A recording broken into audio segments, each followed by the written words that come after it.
Check, check.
Enter your mobile number to get your password. God bless. Hello. Good evening. Pleasure. Hello, how are you? Nice to see you again. Finally made it. I do now.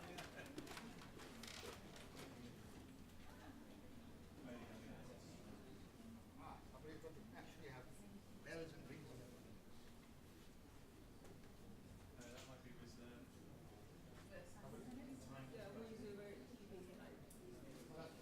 This one's fine.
Can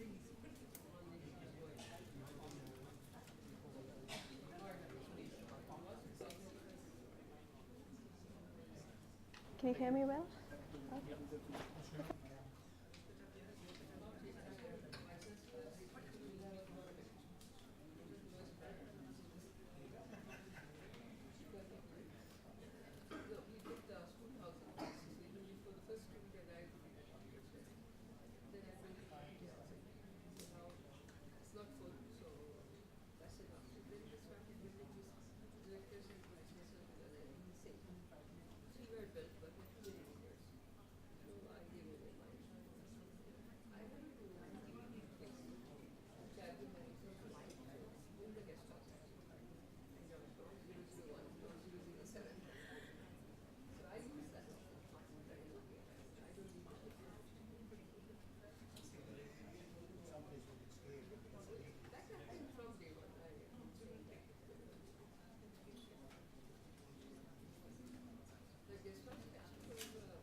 Good evening, everyone.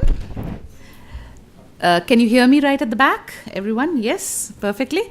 So good evening and welcome to this year's Future Leader Connect 2018 selections. A warm welcome to all the contestants who've come from afar, and they've already gone through one round of screening of their application forms, and they're here, and we are very excited to listen to them. We are extremely grateful to Shivnada University for hosting us, and in a while I'd request Dr. Professor Rupamanjari Ghosh to say a few words to us. But before we do that, as is customary in all British Council events where we have a lot of people, I'd ask you to take 2 minutes, or not even 2 minutes, 2 seconds to locate the nearest emergency exits in this room. So you can see one there, yes, and the one there. And you kind of had to decide, in the very unlikely event of anything going wrong, which one you're going to take the easiest way out. But we hope that we're going to have a safe, enjoyable, and wonderful evening. So, Professor Ghosh, do you want to say a few words to us?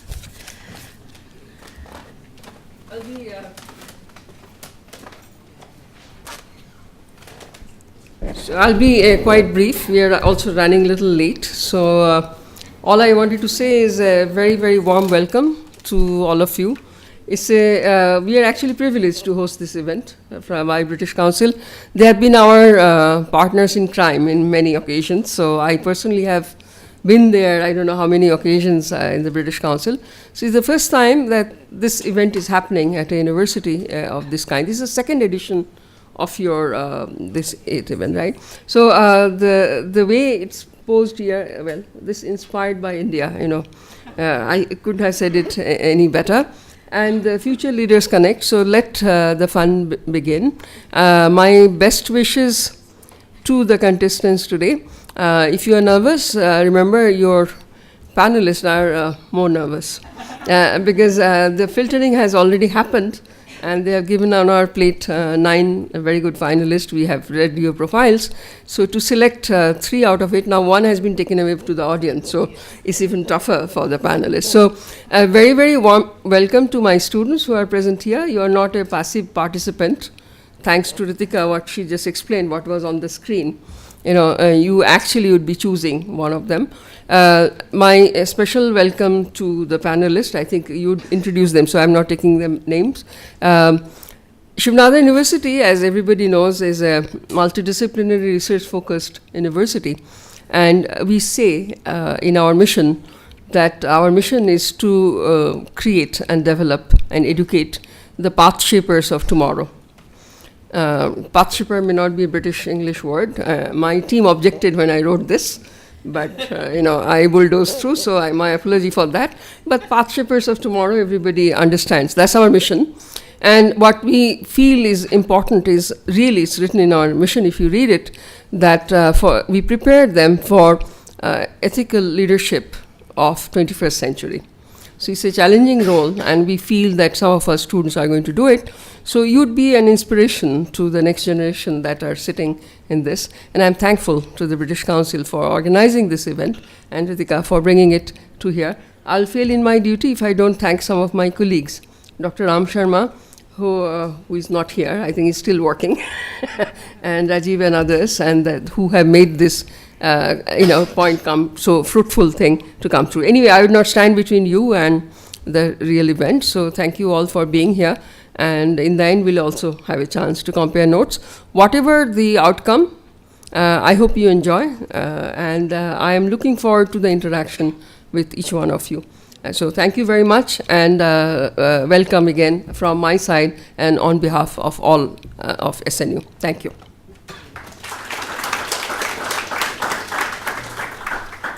So to the panel members, because all of you do know Professor Ghosh, who is the Vice Chancellor of Shivnada University, but to the others, the few but important people who don't know, she's a physicist. So physics and science is her subject. She's a great academician and leader of academics and knowledge, and we're really privileged to have her being one of our panel members today. So that's going to be one of the privileges for us to work with Shivnada University. But I'd like all the students who've come and are sitting far to come closer, please, because this is, as I said, as Dr. Ghosh mentioned, is going to be a very participative event. And what we do want you to do is, in every other event that you go to, you're told to put away your mobile phones, right? But we're going to ask you to take out your mobile phones, so that's going to be a little different. So can I, see you all taking out your mobile phones, put them on silent, because we don't want them to get into the way of the participants when they speak. But if you open your browser and go to www.menti.com, most of you would have the passwords because you're students over here and Wi-Fi access. But for those of you who are our guests today, and that includes our participants, you can use the guest login of the Wi-Fi over here. And we will be webcasting today's event. So can we see, we've just got the one person in. So tech-savvy young people from SNU, on your phones, put in the code on top, 463060, if you've opened up Menti on your browsers. And when it comes back on again, we should see more number of people who've put in there how they describe their future leader. So can we have a go? Yes? Anybody who's finding it difficult to get in? Yes? You're able to put it in? Oh, no. Are you able to get, you're a guest, right? So have you got into the Wi-Fi? Okay, so the Wi-Fi will come on. You'll get a password. So you go in and select guest. It's going to prompt you to fill out a form. You'll have to give your mobile number. And if as soon as you put your mobile number in, you'll get a text message, which will give you this. But the students should be able to, yes. So 7 people have come up, I can see. And a little bit more. Let's give it a few more seconds. So if you want to get onto the action, let's see. Okay. So while we're doing this little exercise, I want to ask my colleague Tom Birtwistle to come and tell us a bit more about future leaders. And Tom is also on our panel. Before Tom joined the British Council India 1 year back, he was in South Africa. He was the assistant director for South Africa and director for Namibia. Tom is one person who's very innovative. He loves digital stuff. So if we're doing this today, taking this technology risk, part of it is inspired by Tom, who's so yeah, very good to say that. But his favorite project is called Digify, which uses digital technology to get young people to develop skills. So I'm going to call Tom on to tell us about future leaders. Yeah.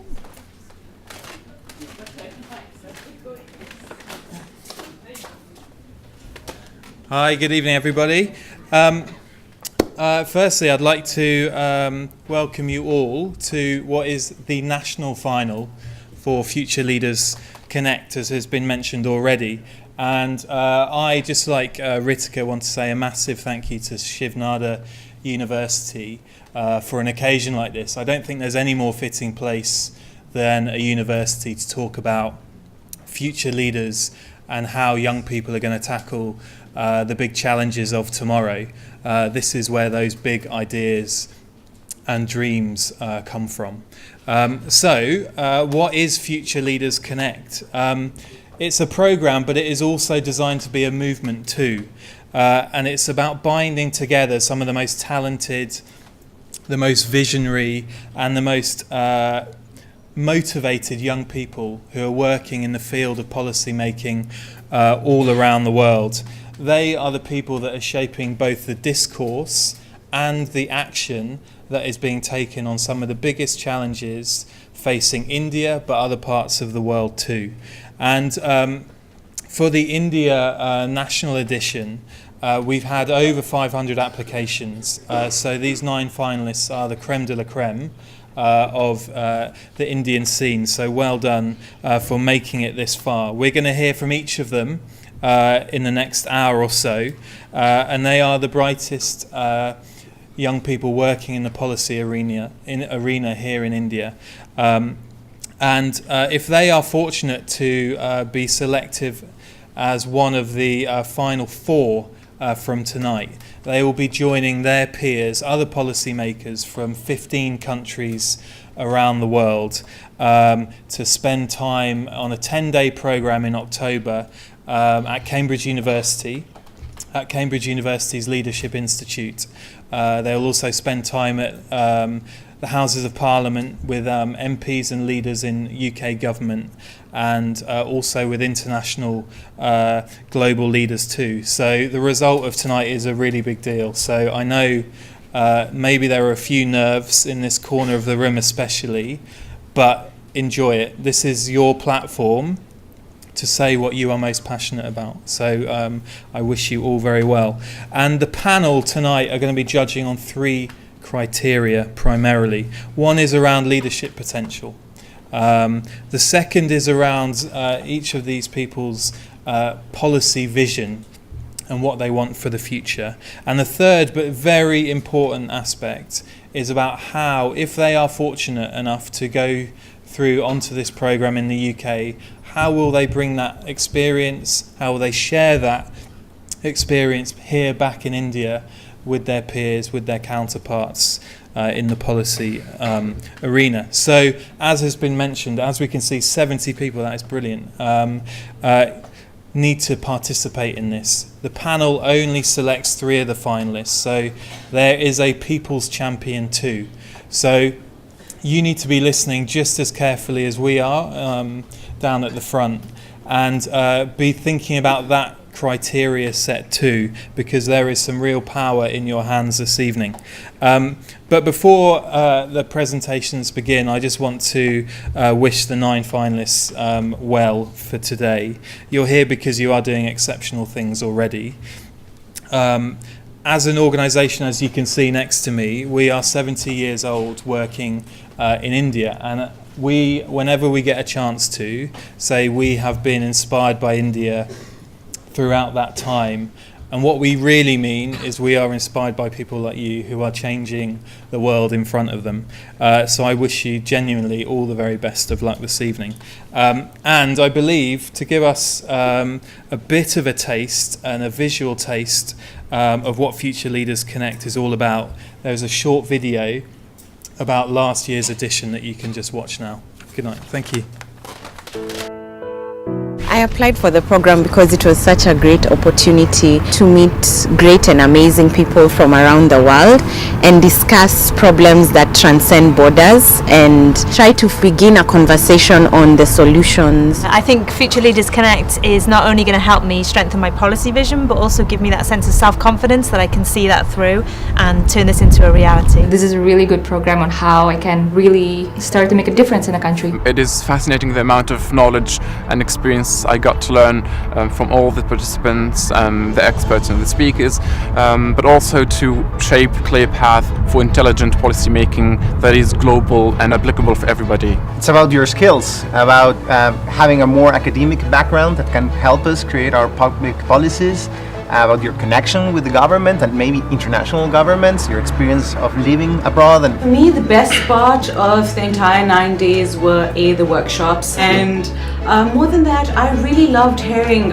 people's stories. I mean, it was really amazing for me to see people were so passionate about so many things that they were doing. We were also challenged throughout this process. We were learning design thinking, we were restructuring our ideas about what leadership is. Tactics of policy making class that I've had has really transformed the way I view policy making and how I feel that I should deliver some of my objectives. That pitch session was a really amazing time to actually feel people's energy, and you see people getting really excited about their policy area and also asking you questions about yours. So it's really nice to be able to have that two-way conversation. For me, is the practical oriented theory that we've been taught during the program. It's an inspiration for you to move forward, to become that kind of leader in the future. The best thing I learned from this program is to meet various leaders and also policymakers, so we can learn from there technically and also practically. We got to meet the elders, the former UN leaders. You should apply for Future Leaders Connect because you really get to meet policy experts and policy makers and will really understand why your topic's important. This program has completely changed my life. I don't know where else I would have had this kind of access to go to the institutions that we went to meet the people that we did. It was a seminal moment in my year and in my life, and I'm so extremely grateful for it to the British Council. No matter which particular field you are in, no matter what your interests are, if you want to contribute to the future of your country, the British Council Future Leaders Connect program has really given us the platform to make our voices heard. I can't describe a better experience, professionally or personally. We need brilliant minds. We are going to need as many people as possible driving this change. So do not give it second thoughts and just go for it. If you have a story and if you want to be at the center of that story, apply for the Future Leaders Connect. Yes, get started. Get started.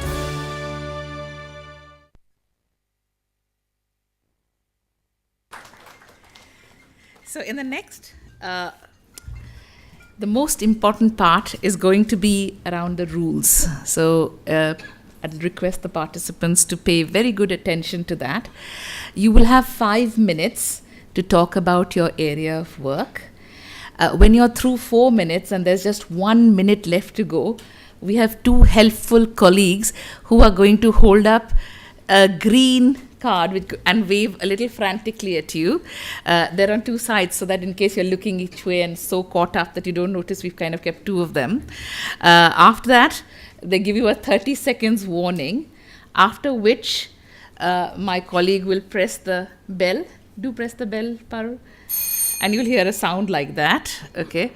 After which the judges might step in to stop you. So please don't go that far. Please do stop at your 5 minutes mark. And then you will get the panelists will ask you some questions, but the audience will also ask some questions. And again, on the Mentimeter, we'll give you prompts to send in your questions. When you give your questions, do put in your name, your year, and your subject area so that we are able to identify you, because the panel members will get to choose 1 question to ask on your behalf. And if you're the lucky person whose question is chosen, we've got some exciting giveaways at the end for the audience too. So as I said, this is going to be very, very participative, right? So that's how we're going to begin. So I'm just going to request, and just to tell you that we have 2 other panel members. We have Professor Partho Mukhopadhyay, and he's the Senior Fellow, Center of Policy Research. His area of interest is urbanization, infrastructure, and paths of development in India and China.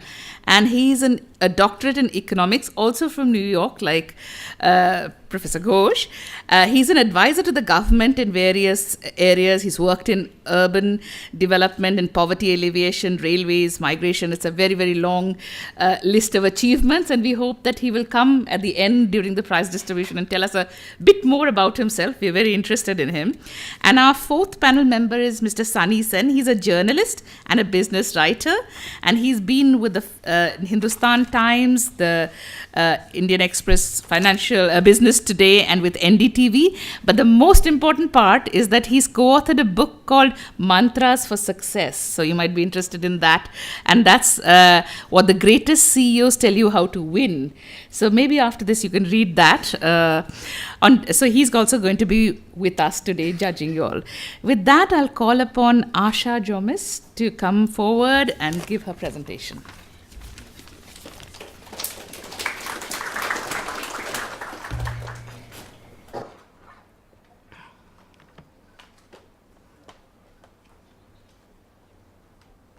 Can you hear me?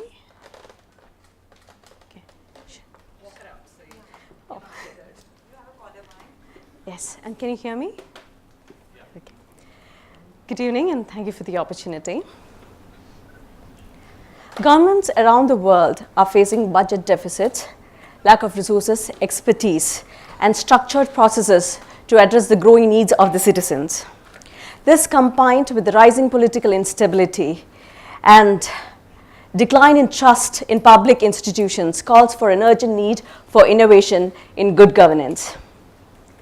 We are the largest democracy in the world, and shouldn't we, as citizens, be able to do more than just vote every few years, sign petitions in change.org, or protest in the streets? Well, after doing all that, we set up governance innovation labs to realize our policy vision.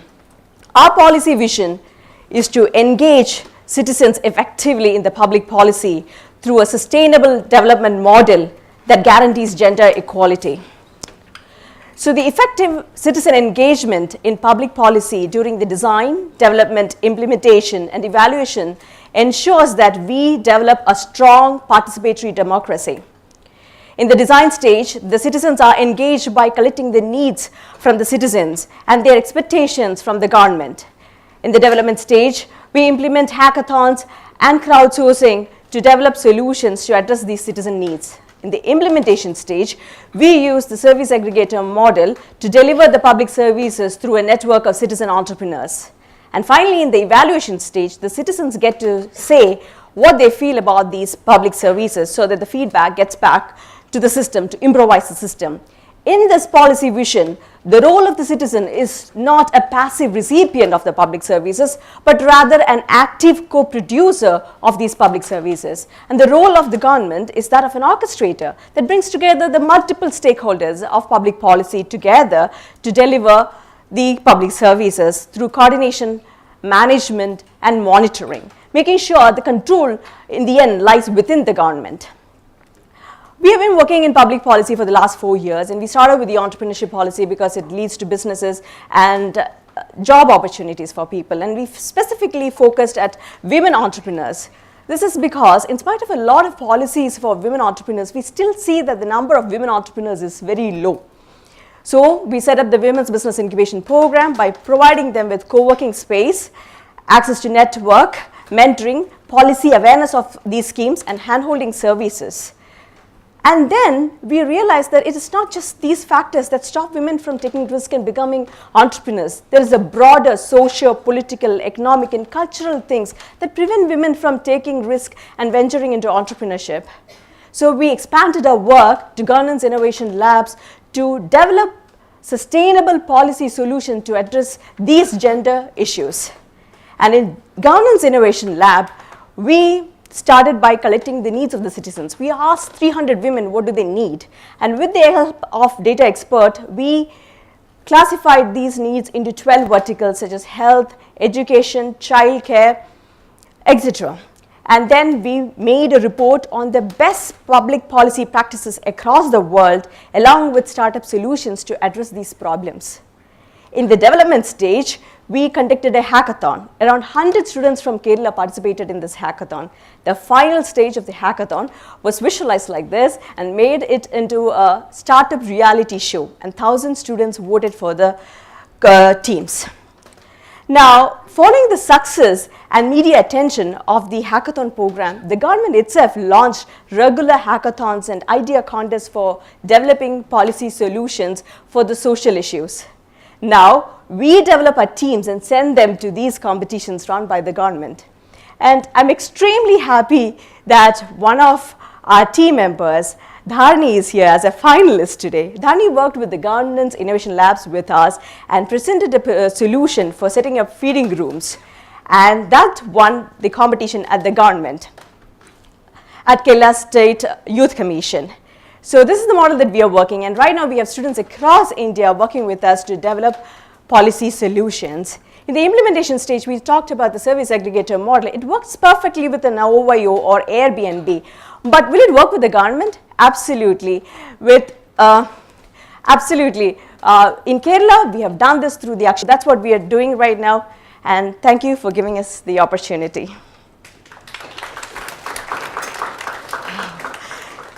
5 minutes is too short. Yeah, I had to save the feeling. Could I ask the first question, and it's to just find out a bit more about you as a leader. Yes. What has been the toughest leadership decision you've had to make in your career so far?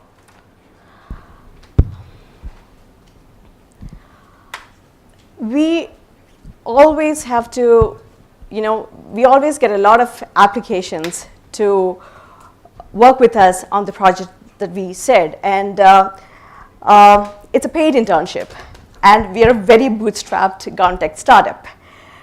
So most of the time it is a very important and difficult choice to choose the right people to work with, because we ideally would like to choose everybody, but then we can't afford to have everybody on the team. So that is a very difficult leadership decision that I have to take, which is like very repetitive. Otherwise, I guess, saying no to people, that is the most emotionally difficult leadership decision, even when they are equally qualified. Yeah. So, Asha, you have a question there about on access to media, but broadly speaking, whenever you talk about engaging people with government outside of the electoral process, there are obviously questions of power and class, about the people who can actually engage with platforms like yours. So what kind of things do you do to broaden the group of people to which your kinds of platforms have access? Okay. Thank you for the question. So in the development stage, we mentioned about the hackathons and crowdsourcing. In that specific area, we can only work with people who have access to technologies or who can participate in hackathons or crowdsourcing exercises. So right now, we are engaging with the student community, and it's been working well. But we understand that engaging citizens have to happen across the social sector. So in the first section where we are understanding the needs of the citizen, we go around and ask people what they need, and it's a basic survey. And in that survey, we ask citizens who are working or who are housewives or students. We cover everybody. But you rightly said that once it is the development stage, only people who have access to technology or who taking the evaluation of the public policy, the surveys can actually go back to people who are receiving these services, and we can actually ask real citizens, as in like, how was your service at this particular government office today? Were you happy with the service? Because if you go to any private company, you would constantly be asked such questions, but then you don't get such opportunity to give response to the services from a government office at all. Yeah.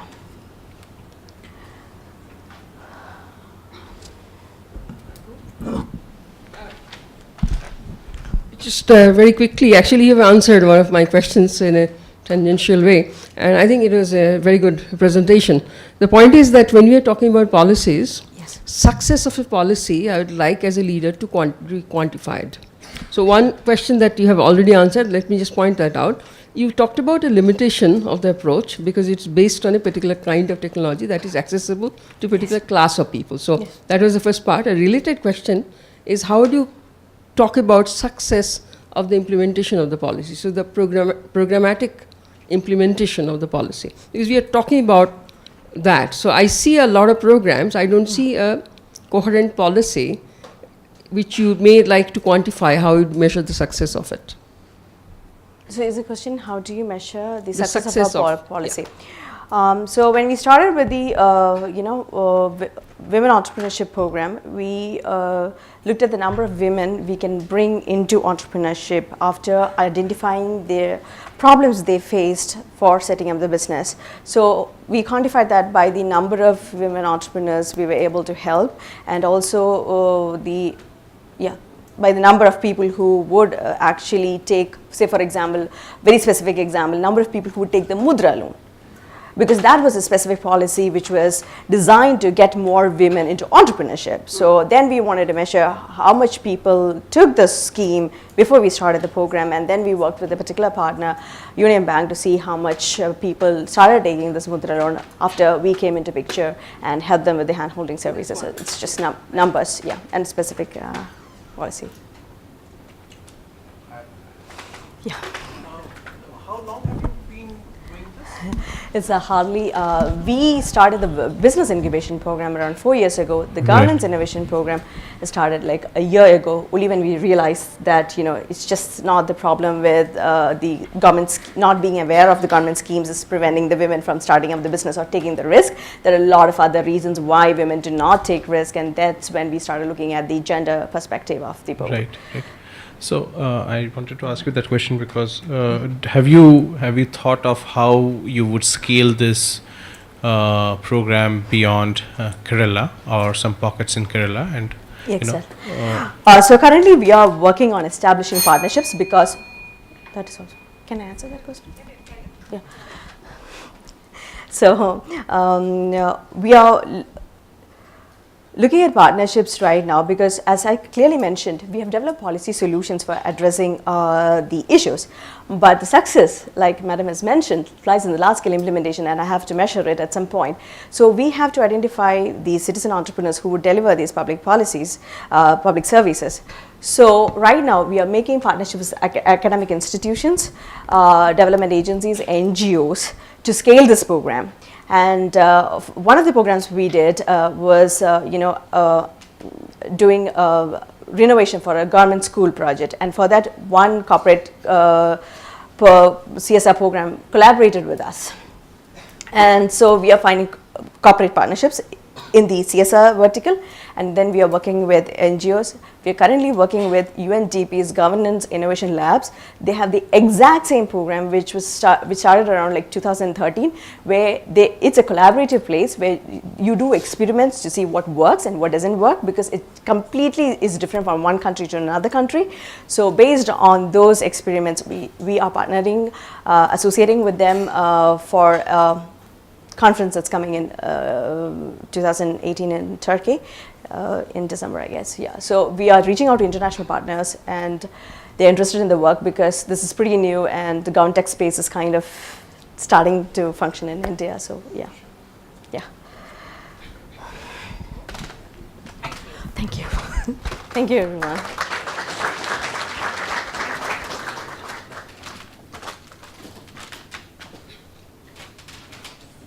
So our next contestant is Dakshita Garwal, and she's going to.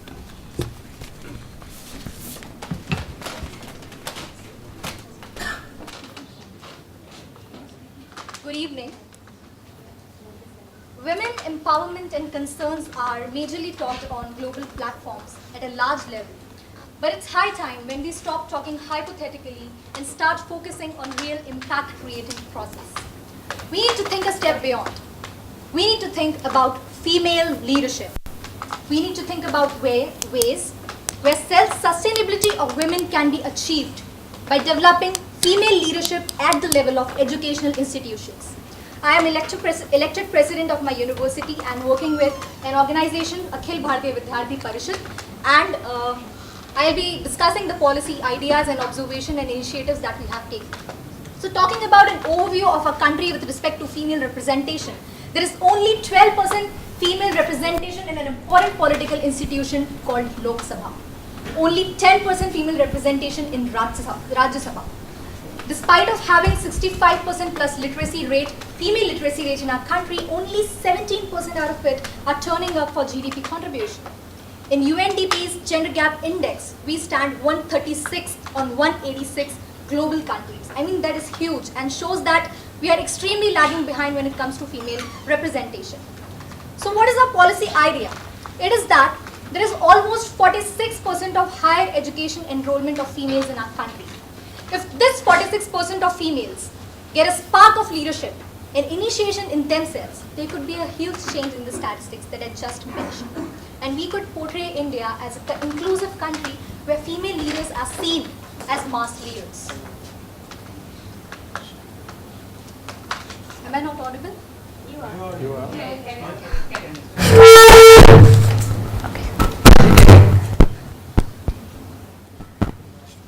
Okay, thank you so much. So, we need to see that where the actual problem lies when it comes to female leadership. We have been in complete interaction with females at the ground level, at the rural levels. And I'll tell you that the basic concerns that hit a woman when she's offered the platform of leadership is, first one are the individual concerns, the second one are the background concerns, and comes the circumstantial concerns. So we have to work on ground level to combat these concerns first. So the first step in that is interaction.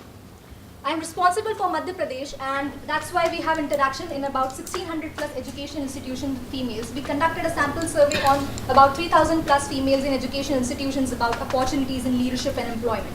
The report is under publishing, but we are completely working on the circumstances, the observations we have.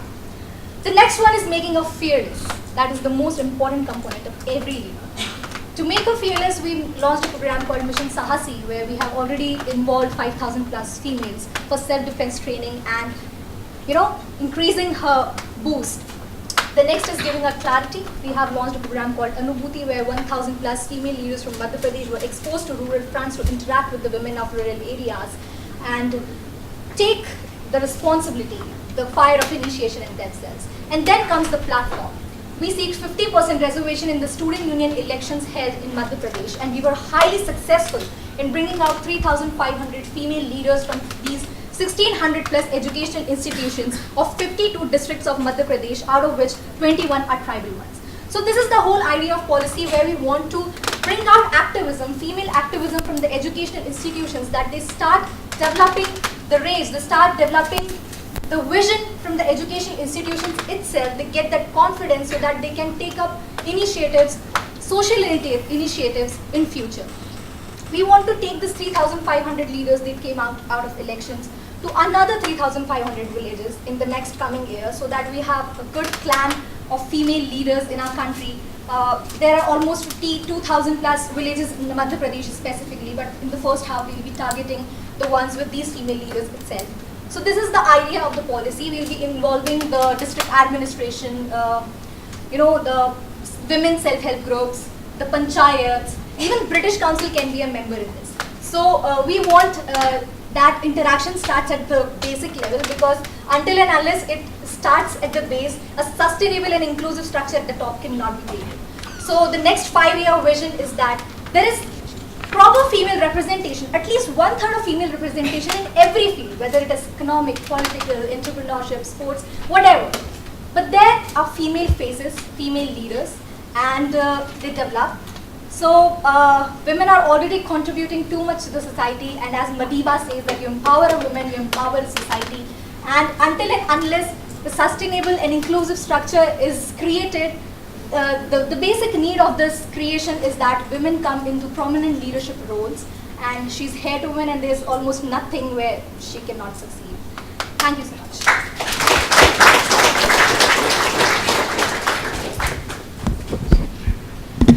You want to ask? So, Dakshita, thank you for that. 3 quick questions. First, you mentioned about taking your 3,500 people to the villages.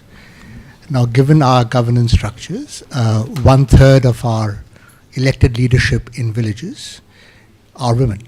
I don't know, that's 1/3 or half in. So, how do you sense the interaction between the elected leadership, which already exists, and the structure that you are coming through? So it's highly disappointing. There is 1/3 of representation, female representation in local level elections that we call sarpanch and panch in India. So it's highly disappointing because they are playing only dummy roles, and we often hear words like sarpanch pati, parshad pati, vidhayak pati. They are playing proxy roles to the male family members. And the interaction is that the district level administration sometimes do not listen to these females because they have not been ever involved in the decision making process. So we want that conviction comes in the female leaders. They were never given decision making opportunities even in their homes, but suddenly the reservation thing came up in the direct elections, and the already existing political faces planted their female members in front. They are the ones, and then they are losing. So this is a big battle. This is a big battle we need to confront, and that's why we are talking about working on ground level, so that in future we won't face the crisis of female leadership even at the rural fronts, because that's where the actual development happens. The other thing that I'd like you to reflect on is you work in a partisan organization, not a particular. The nature of the organization is it's a party-based organization. So how does that nature of the organization affect your ability to be inclusive, in the sense that a number of your people may or may not share your political views? So how do you engage or reach with people, given the fact that you belong to a partisan organization? I guess there are some issues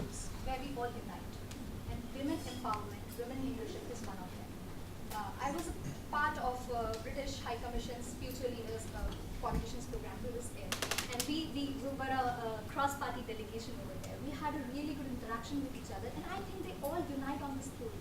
I mean, I really appreciate anyone working on this notion of developing female leadership, whether it is, and yes, if anybody works and they want to come in front in support of us, and if they require our support, it's completely open. I mean, it's just a platform. It's just about choosing a platform and working for a common cause altogether. Can I relay a question from the audience, from Pankaj, about the females who may benefit from the kind of initiative that you're looking at, who may not be in an educational institution already? How would you involve them in the future? See, talking about women leadership, talking about women empowerment, it's a very broad thing, and it has to start from somewhere. Whether it has to start from the uneducated sector of the society or at the educated one. So when we looked at the figures, there's almost 46% enrollment in higher education. So we thought, why not start from here? I mean, these women will be highly successful in reaching the downward society. I do not deny that women who are not educated cannot be good leaders. They definitely can. But somebody has to reach them. So, and the structure has to be created. I mean, it has to start from somewhere. So, we thought about it. Thank you. It is quite inspiring. One very short kind of a half comment, but I want to hear your comment. When you think of affirmative action, can you think of anything other than just reservation? Yes. I mean, particularly in this issue, because this is a contentious thing. And the related question, actually, can you think of whatever your learnings from this very meaningful thing that you're doing?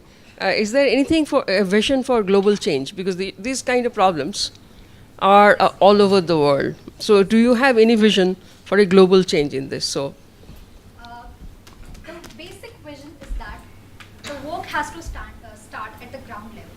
I mean, every country frames policies for women empowerment, emphasizing on certain issues that are of societal concerns with respect to women.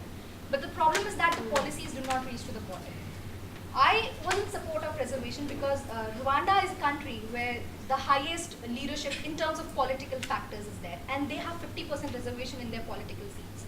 So they are highly contributing. I mean, reservation is one manner. I don't say that reservation should exist forever. When they are, they have to come in some or other manner. They have to be motivated. So reservation gives that thing. And reservation, if given directly in the political sector, you are making them the direct face through reservation. Problems like that arise as the question that yes, proxies may be created. So the global vision is that the work has to start at the ground level. Conviction, the vision to create a female leader should begin from the rural ranks, from the ground. One question.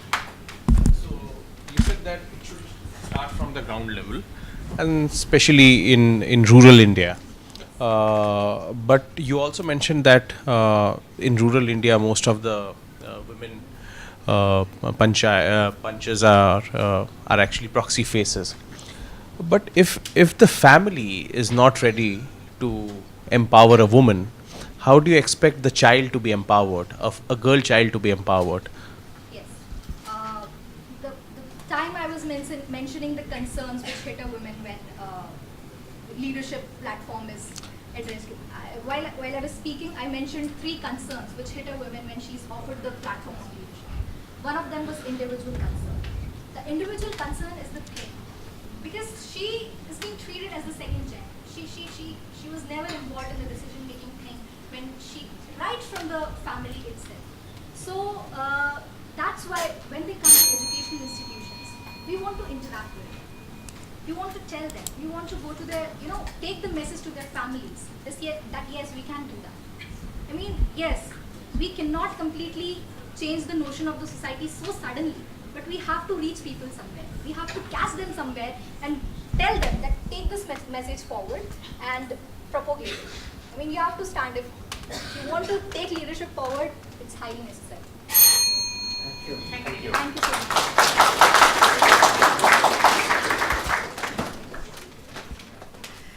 Thank you. For those who are asking the questions, do remember to put your name in so that we can identify you. But some of the questions you may not have wanted to put your name in. I can get that, yes. Okay. The next person on is Devashish Dhar.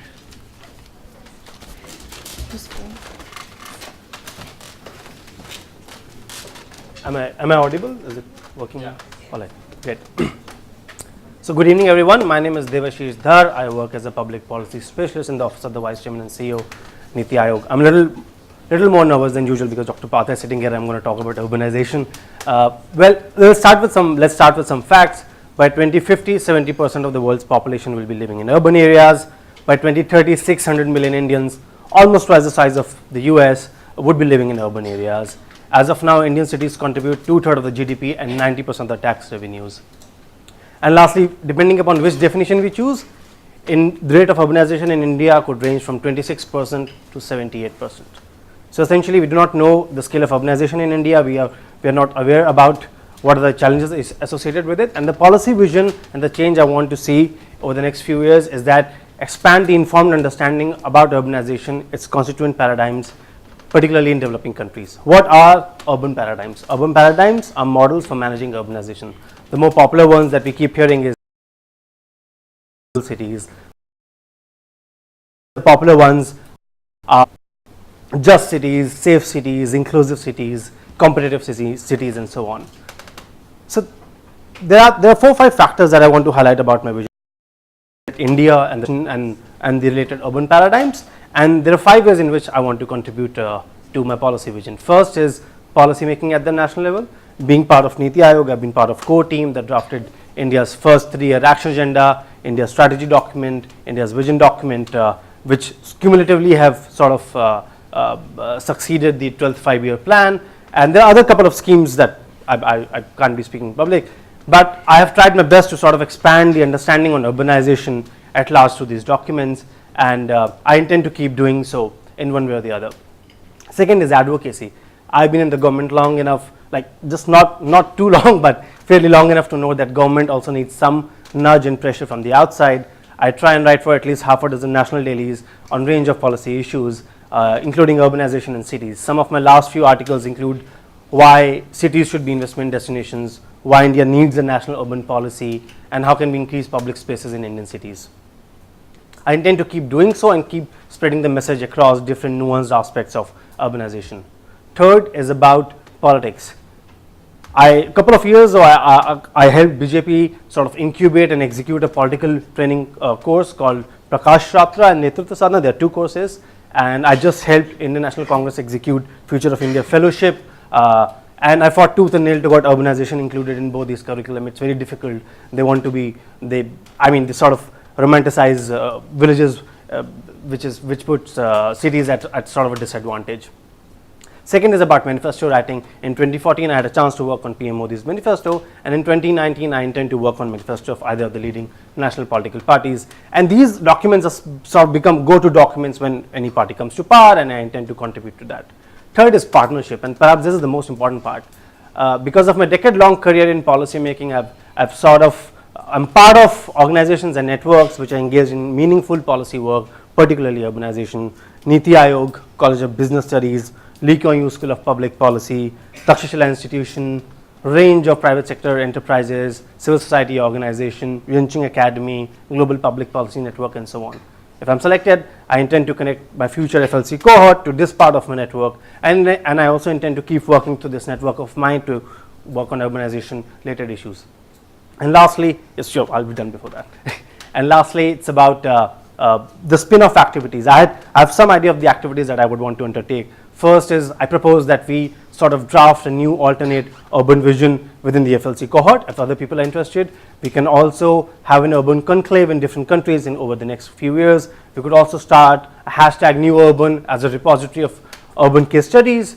And I also propose that within FLC cohort, we can take an attempt at devising an information, education, communication campaign focused on urbanization related issues. So essentially, the problem is about awareness, about the more nuanced aspects of urbanization, and it's just not Delhi, Bombay. Let's look at the smaller, like hundreds of towns that we have in India. And I attempt to sort of solve this problem through policy making at the national level, advocacy, partnership, politics, and spin-off activities. Thank you for your time, and thank you for being a patient audience. Thank you.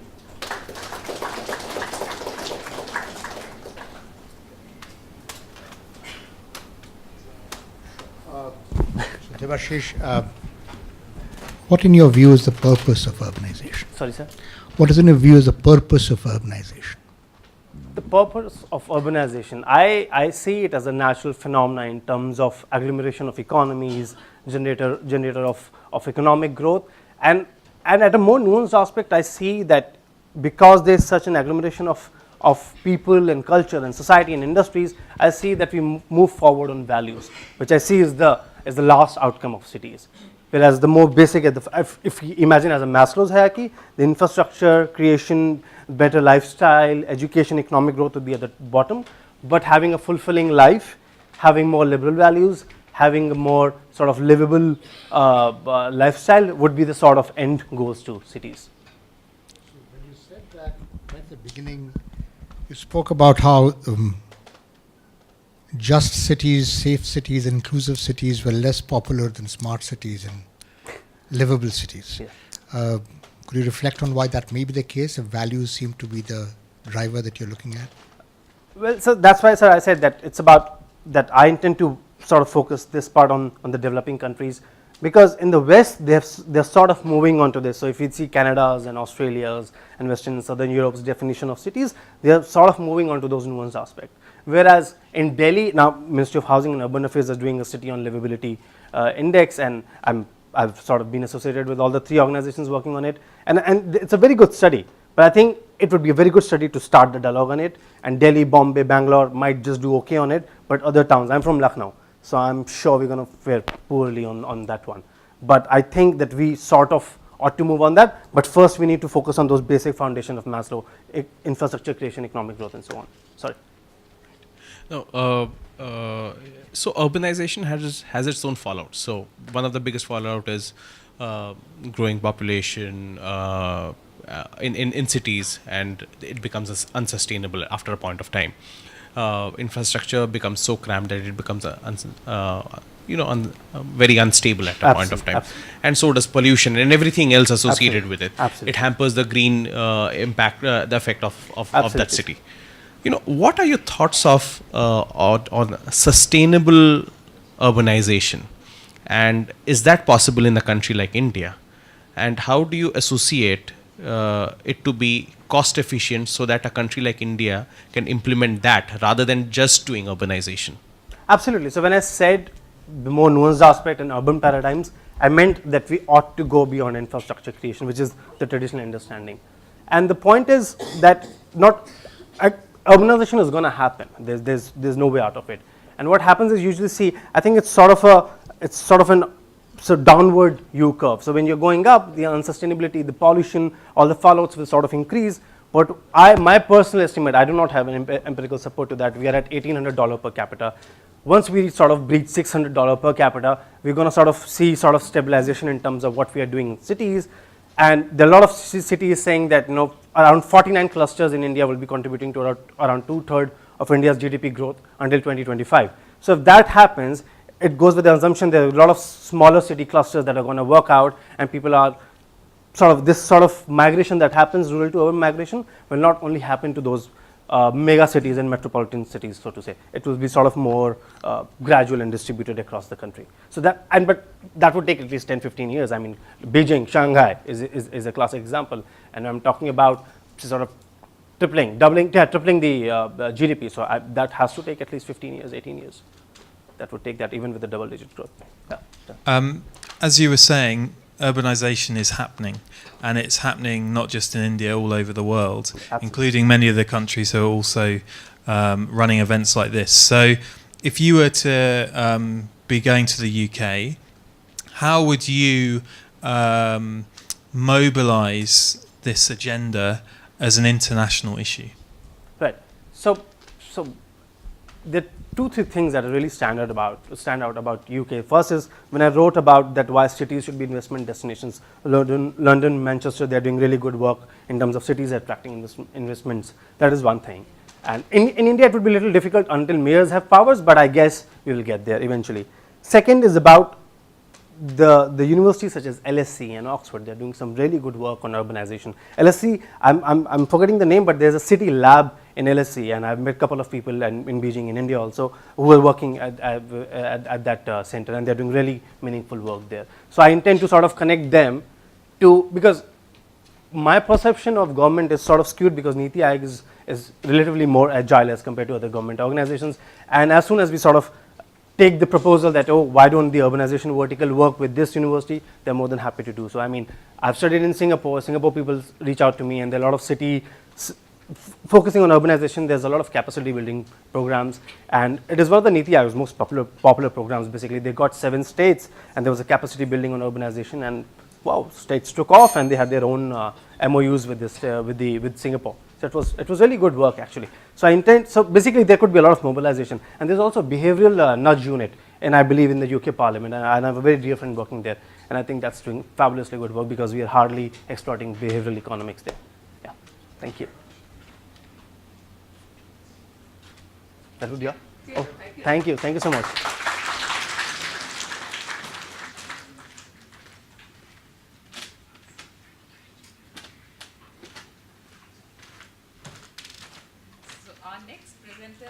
Dharini Suresh. Dharini, welcome.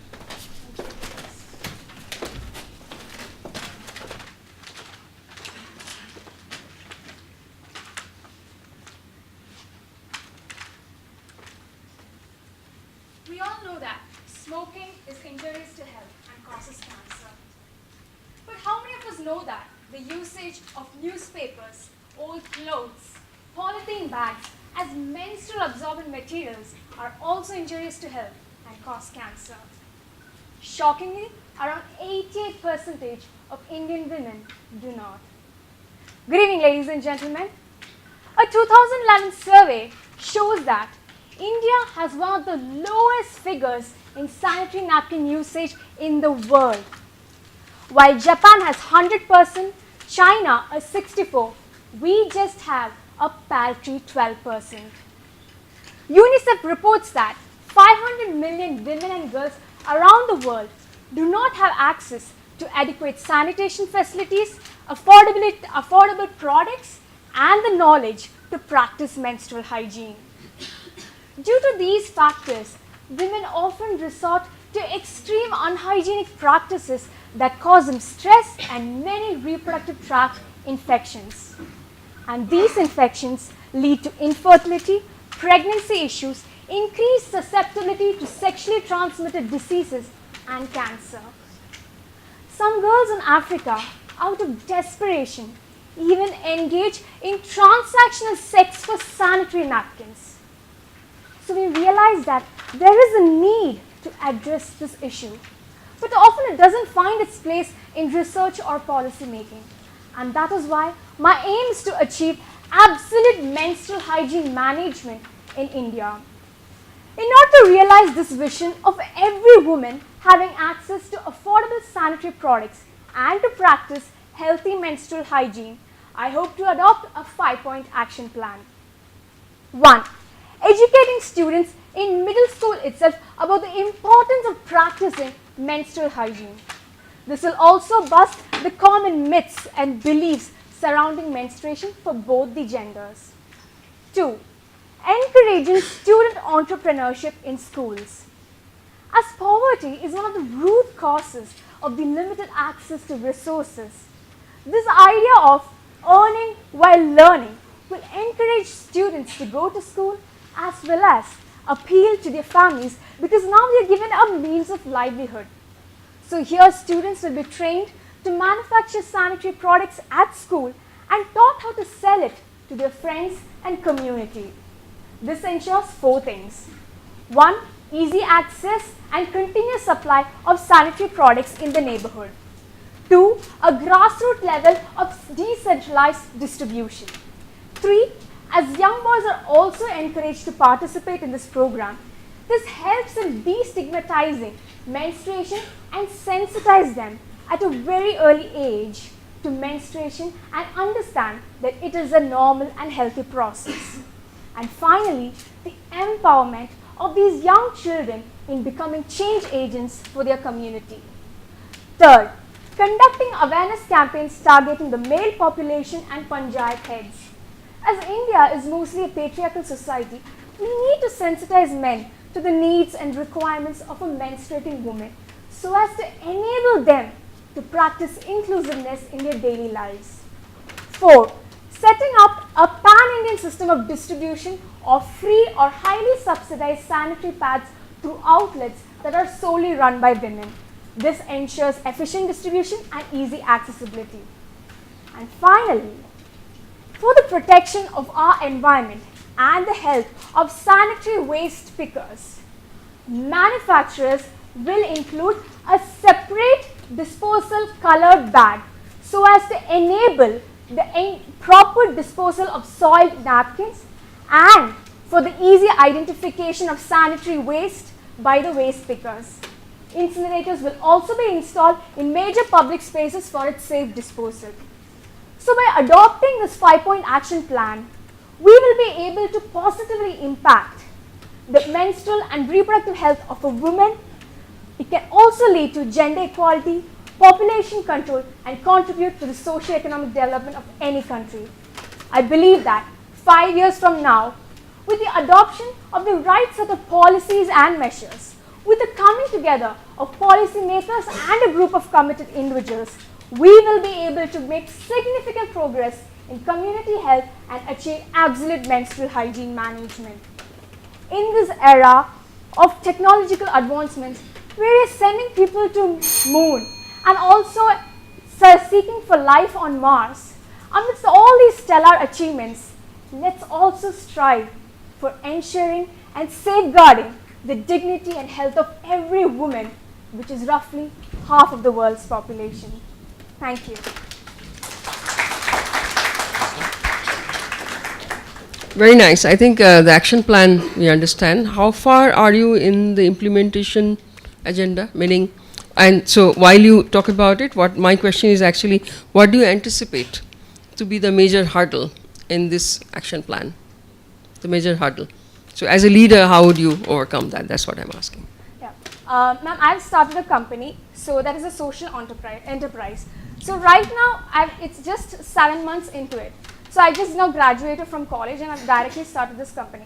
So the thing is that at the first level, at the normal level right now, we are at the first step, that is educating students in the middle school. And I'm from Kerala and I have gone to many schools over there and conducted classes and even got more partnerships with other schools for that. So that is my existing stage. Now the next question as to what is a hurdle that we'll be having, the first thing is that, the myth and taboo surrounding menstruation is definitely there.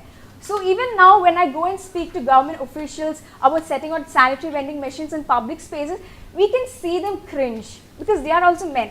But we understand that the fact is that breaking the communication barrier and getting across where we can both sit together and talk, that is a barrier for the opposite side. So I think that even though that barrier is there, we can definitely break it because we need to continuously and consistently pursue them because soon they will become comfortable by listening and hearing again and again. So the hurdle is basically communicating because this is a very squeamish topic for a normal conversation.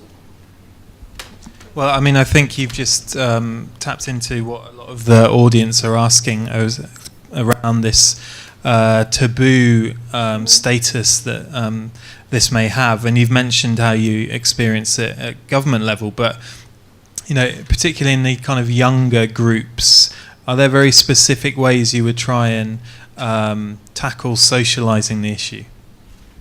Like tackling this? Tackling the issue with young people, socializing this as a normal thing that happens to women. Yeah, that inhibition is generally there because they are in their pre-teens and they are in their teenagers. So even when we went to the school, we could find that like boys and girls are laughing at the topic. It's normal, it's natural, we can understand that.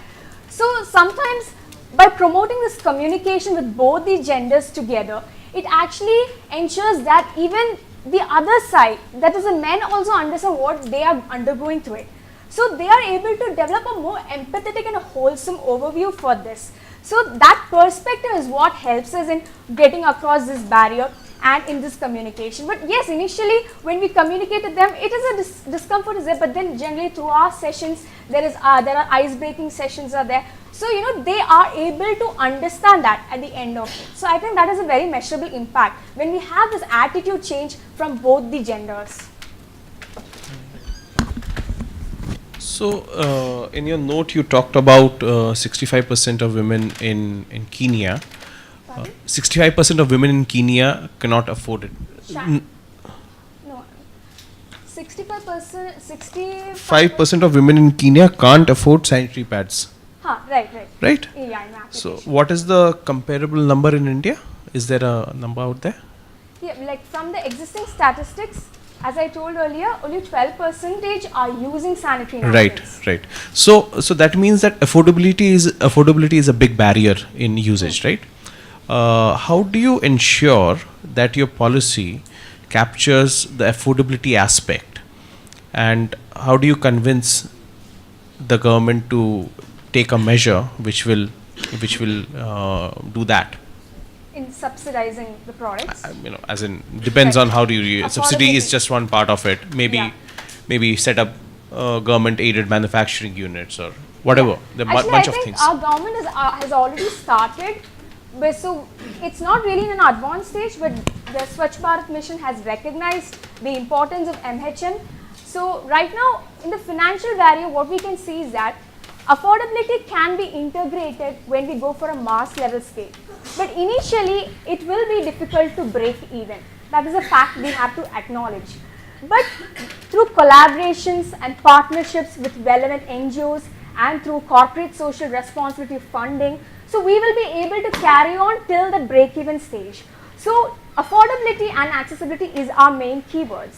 So we need to integrate that into our process. So one main factor that we need to look into is getting the funds from these relevant sectors so that we can carry on this we can integrate this affordable factor in the pricing of the product. Right. Your 5-point agenda didn't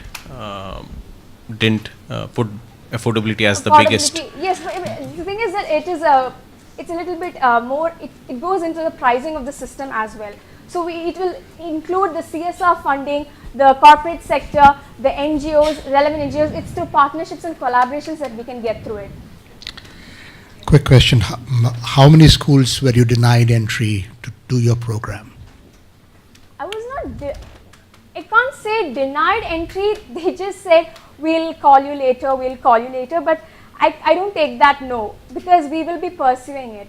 So I have around 6 schools are there, 7 schools are there which said that we don't need it right now, that syllabus is already there, but the fact is it's being taught in 10 standard, but that's pretty late. It's a case of delayed delivery of vital information for these students. How many schools have you been engaging with already?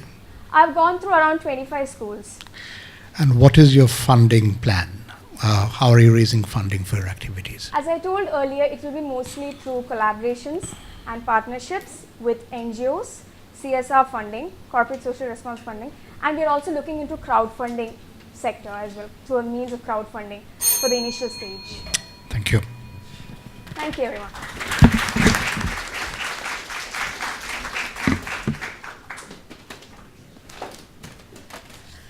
Thank you for all those who keep asking questions. We're very happy. We get about 23 questions. So please keep them coming and please remember to give your names.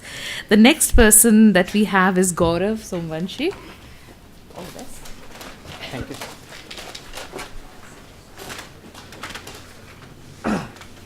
Good evening, everyone. I am Gaurav Somvanshi. I am a graduate from IIM Lucknow and currently working as a member of Chhattisgarh Direct Benefit Transfer Cell. And I thank you so much for this opportunity. Now, identity. Such a simple word that most of us take for granted. In fact, in India, before Aadhaar, we had 18 different identity cards that were considered nationally valid, like the passport, PAN card, voting card, driving license, etc. But how many Indians really had any of these 18 cards? Well, to give you a perspective, around 40 to 45% children born in India today don't even have a birth certificate. Okay. Let's take a look at the global context now. The Human Rights Charter acknowledges identity as a basic human right. The United Nations Sustainable Development Goals also envisions that identity should be made available to every citizen by 2030. Yet, there are 1.5 billion people in the world who do not have an identity that they can prove. They are simply invisible to the state. What are the consequences of this invisibilization? Or rather, why do you need an identity in the first place? Well, you need an identity to avail basic services like health and education. Identity can make the government or state accountable to you. Identity is necessary to avail basic financial services like banking and credit. Identity has also been proven to be important to reduce the gender inequity gap, because it is the women and the weaker sections who usually face the brunt of losing out on an identity. Thankfully, despite all its problems, India has found a partial solution in the form of a unique national identifier that we call Aadhaar. In the words of Mr. Nandan Nilekani, Aadhaar has made millions of Indian citizens visible to the state for the first time. Yet, in recent times, there has been a lot of outrage and even memes against Aadhaar, and some of that criticism is indeed valid. So the question that confronts us today is, how do you ensure a unique identity for everyone? And in the next step, how do you ensure that this unique identity is used to its fullest potential to radically transform the landscape of public service delivery in India? Because Aadhaar is being used to address some of the problems and also deliver the services that I mentioned previously. Yet it can do a lot more, and it can do it in a lot better way. So where do we seek the answer of these questions? Well, I believe the answer to these questions could come from the marriage of policies and emerging technologies. Why policy? Well, as the American political scientist Harold Lasswell said, public policy is nothing but who gets what, when and how. Now, if the government officials and the State Department can decide upon who and what, then the emerging technologies like blockchain could help in the when and how, and it could create a positive feedback loop wherein the technology boosts the ability of the bureaucrats, who in turn place more faith in these technologies. So, my first policy recommendation is this: a unique identity for every individual should be treated as a national public good. Secondly, in order to safeguard citizen data, currently in India we are following a heavily privacy by consent framework. However, I believe that along with privacy by consent, which is necessary, we also need to follow a privacy by design framework wherein the state or any other data holder for that matter is itself made more accountable and bound by design, laws and IT architecture to prevent any breaches in data. In order to march ahead on this road, we need to conduct as many pilot studies as possible in blockchain and other emerging technologies in all domains of public services like healthcare, land records management, data exchange between departments, taxation, etc. And by conducting impact assessment tests and studies in scalability, the policymakers can then design policies which can help the state officials in actually implementing these technologies. And there is a real possibility that these technologies could really bring in a proactive e-governance. If you think that this sounds too good to be true, then let me tell you and let me assure you that we are in the middle of doing something similar at Chhattisgarh. And we will have to take this technological leap, because as the management guru Oren Harari has said, the electric light did not come from the continuous improvement of candles. So again, to summarize my vision, identity should be made available to every citizen on the planet, and with that as the foundation and with the help of emerging technologies, we should make the government of the states responsible, accountable and capable to deliver all the public services to the citizen without compromising on privacy and security. I believe that I can live up to this vision. I am a member of Chhattisgarh State DBT cell whose efforts have been appreciated by the Cabinet Secretariat. I have assisted in framing essential policies like the State Aadhaar Act. I am a Leaders in Innovation Fellow with Royal Academy of Engineering UK and a member of African Blockchain Alliance. I was also a speaker at London Science Summit 2018, where I spoke on blockchain for public governance. I believe that the Future Leaders Connect program can help me immensely in learning the necessary skill sets and also creating a network of like-minded individuals who can help me in realizing my vision. Thank you so much.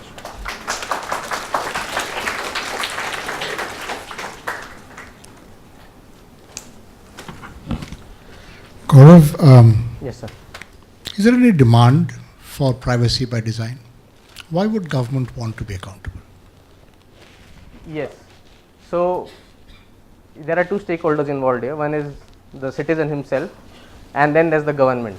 So it is very possible in a policy framework that two stakeholders would not be in an alignment of interest. So that's why a policy by consent, what it basically does is that it relegates the responsibility upon the individual, because the data holder, not just the government but any data holder, can simply shake their hands off by saying that you had given the consent for so and so. However, privacy by design is not a new concept. It came way back in 1990s when Dr. Ann Kubikian introduced the concept, and in 2010 it was also passed in the resolution that this should be the baseline. Yet you must be aware that in previous week there was a data protection bill submitted by a committee headed by Justice Sri Krishnan, and it was submitted to MIT. So that is a basically personal data protection bill, something of equivalent to the GDPR and other data protection laws which 89 countries already have. Even in that you would see that privacy by design is not mentioned or mentioned in just passing indirectly, and the focus is given upon how to improve the consent, how to make the citizen more informed about what consent is giving. But we should not treat it as a mutually exclusive binary. That would be a big mistake and folly on our part, and the citizens need to be made aware that they can ask for this right. It could be a possibility, whether or not the states may really like it or not. And what do you think the limitations should be for identity data, and particularly its integration into government site? So government be able to see huge amounts of information about its citizens. Yeah, and I believe I can also understand the reason why you're asking the question, because the identity program was scrapped by the UK. Yeah. So, but there's a brilliant research paper by Mr. Professor Andrew Martin, where he outlines 3 reasons why it was. So I'll answer my question through coming from that angle. So if you look at the research paper everywhere, the success of an identity basically boils down to its perception, and I'm not kidding. It's not about the technology, but it's more about the perception. So in UK what happened was that it was introduced in 2001. In 2006 the tide started changing, and there were 3 reasons that brought it down. There were organizational complexity, because different departments did not know what to do with this number. Then second was that the banks were not informed that how you're going to use this number. And the third was of course the political battles. But there was also an additional paper by Mr. Edgar Whitley. He is at London School of Economics. He has written that this happened because the introduction of the bill was happened to the Home Department. So it brings in connotations of refugees, immigrants and border security. So which department introduced the bill also tends to have a focus upon what does it. So similarly in India, when it comes to Aadhaar, the government really needs to build up credibility, and that would require a high level of transparency regarding what is the data we are taking from you and what are we going to do with that data. That has to be communicated directly. Given that, even if that is communicated, I believe that India is such a demographically diverse country with, there are pretty much sensitive demographics involved here. In that case, there has to be certain limitations in collections of data. But at the same time, that limitation is not due to the concern of data breaching, but because the research has already proved that it's a myth when you believe that less data collected is equal to more privacy. That equation doesn't work. We already have the technology and frameworks in place to make this work. Actually, you answered the question that I had in this. It is quite nice. Just a small comment that, technology works within social frameworks. Yes, absolutely. Right? So I think implementation of technology is often easier. Yeah. Changing a social framework in a country like India is your major problem. Absolutely. I did not hear anything on that, so if you could elaborate on it. Yes. So even today, when they were implementing Aadhaar, they chose a district in the northern Maharashtra, and they conducted some basic studies regarding what is the perception of the person actually who is giving the data. So at least until 5 years ago, the perception was really positive. The citizens want an identity. If we are going to believe the media hype and we are going to just forward memes on the WhatsApp regarding how bad and Aadhaar is and what is the mistake committed by some director of some committee. So if that is going to shape our discourse, then the collateral damage is going to happen to the people who actually need an identity. So we need to create a line of communication wherein the concerns of the people who actually need an identity, who don't get a passport and PAN card and driving license like we do, what about those people? Because if that can be communicated to the mainstream propaganda, then that can really percolate into the state policy. I believe that is something I should have covered. Could I ask one question? Yes. Sure. Sorry, yeah. So it's actually from the audience, which is around how you visualize blockchain technology fitting into this system, particularly around cryptocurrencies. Okay. So whenever you hear about blockchain, and you tend to associate with Bitcoin and cryptocurrency, However, I would request you to not do that, because if a certain website is a Bitcoin, then the internet is the blockchain. So right now we are at the stage of already identifying use cases where blockchain can actually work. Of course, there's another paper by Mr. Edgar Whitley where he says that policymakers make a huge mistake when they become too much enthusiastic about a technology and just haphazardly go on implementing it. So that is why the pilot studies come in. The pilot studies are there to identify the perfect use cases, and each use case has a customized solution that would fit to it. For example, in health records, you would need a completely different architecture, and in land record management, you would again need another something different. So, as I said, cryptocurrency should not be seen at all when you are looking at blockchain, and you should only be looking at the functional use case that is in your hand. That is there a problem that this blockchain could solve? If not, let's forget blockchain. Let's do it in the old way. But if there is, then let's have pilot studies. Thank you so much.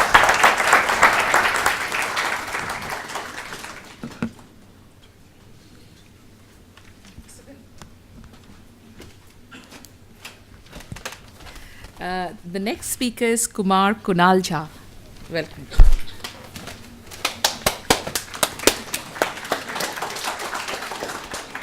Okay, imagine you are considered a criminal for loving someone. Even worse, you could have death penalty for revealing your own identity. In 2013, the Supreme Court of India reinstated Section 377. Now, Section 377 is it criminalizes people who are into consensual same-sex activity, and people from the LGBT community were scared. I was also scared because I identify with the LGBT community. It was during this time that we didn't know what to do, and it almost became like a freedom fight for all of us, and most of the people who were activists from the LGBT community decided to come out and say that we are not a minuscule minority, and even if we are a minuscule minority in a democratic like India, we have the rights that any other individual would have irrespective of what is their status. I decided to do my PhD on the LGBT community because obviously an insider perspective, as well as I wanted to represent the voices that are lost.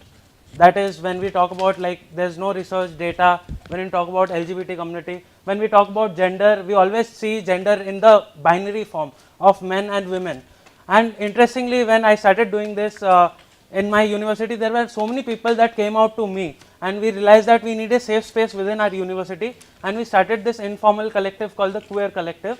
And today our university is one of the universities in the world which has gender neutral hostel, gender neutral toilet, and also gender neutral salutation. And it's a big thing in India that we have achieved as an university. Even despite doing this, we felt that many people were not coming out within the university because of the spillover effect, because even if the university is a safe space, the society is not as safe as the university is or as inclusive as the university is. So we started this initiative called Ungender, where we started giving gender sensitivity training for free in the cities of Mumbai, Delhi and Hyderabad. And so far in the last 2 years, we have reached around 1800 people in the last 2 years. During my work with the community in my university, or whatever I could do for myself, coming out and establishing my own identity, being proud of who I am, I realized that when we talk about policy, it's not always creating new policies. Sometimes it's also about removing the policies that create divide and removing laws that create divide, like Section 377. It's an old law that is creating divide, that does not let me be who I am and represent my voice as I want to be and have the right to marriage or have kids or just talk about my partner to any other person like any other heteronormative person would do. And the second thing I realized about is that when we are talking about policies, LGBT community is never taken into consideration. It's just men and the binary of men and women, which is a very dangerous thing because the entire society is invisible towards this community when we are formulating policies. So it's not just having new policies, but it's about removing policies that create divide. It's about reinvestigating the policies that we look in as a gender binary. At the same time, it's about creating conversations that are difficult, conversations that are considered very difficult conversations are considered as tabooed conversations. And it's only when we have safe spaces where we create this conversation, we can actually go beyond this conversation. I do not have many numbers or research to insight because we have been an invisible community. But today I can say that this platform or any other platform, I want more representation from the LGBT community, especially individuals of color from the LGBT community representing global forums, and not only global forums but also everyday life like conversations. Because say suppose if you ask your best friend what did you do the weekend, and let's say I went out with my girlfriend, I cannot say that I went out with my partner because otherwise I will be considered a criminal in my own country. So I just want to say that on behalf of the LGBTQ community, I am proud and I am out, and this is who we are and our voices are here to stay. Thank you.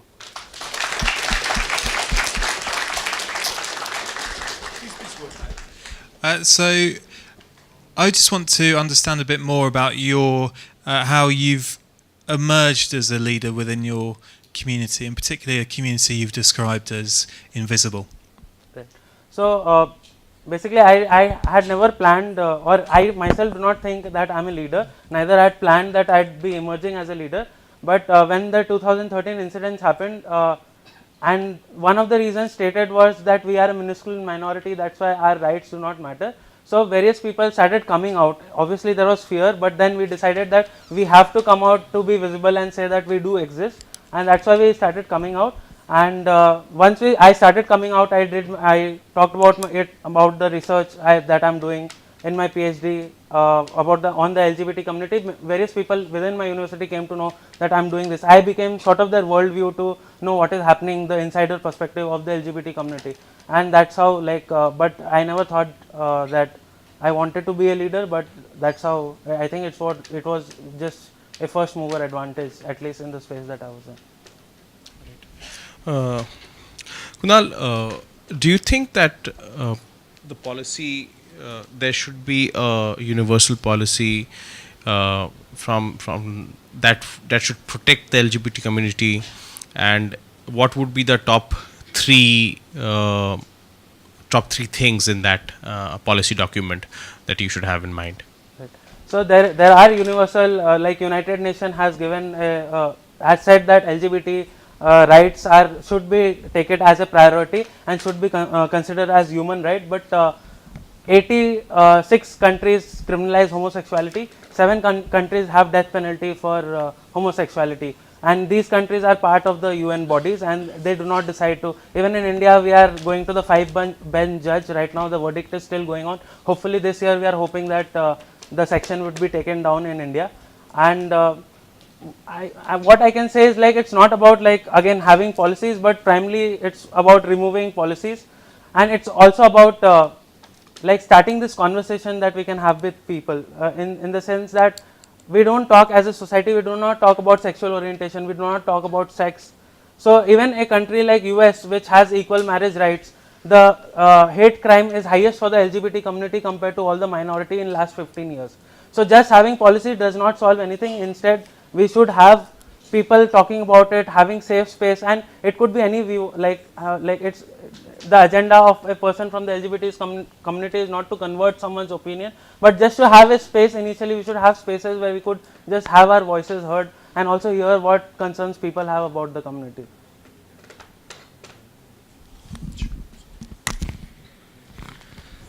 So, Kumar, there is a fair degree, the LGBT community itself, how cohesive is it? And how do you bring the variety of people together who necessarily may not always have the same agenda under a common platform? So we talk a lot about intersectionality, especially when we talk about feminist queer theory, and people like I identify as feminist queer in theory, and the worldview that I have is that of radical feminist queer theories. And we talk about intersectionality, but sadly, like as a man, it's so difficult for me to come out. It's even more difficult for women to come out in the society. When you talk like see India, especially the rural regions, like Mumbai is considered to be the gay capital of India because there are avenues where people could meet or have just meetings, but what about people who are living in rural areas, especially women? I personally know so many men and women who have got married and are in heterosexual relationship just because they cannot come out. So we would like more diversity, but it's also a privilege to come out.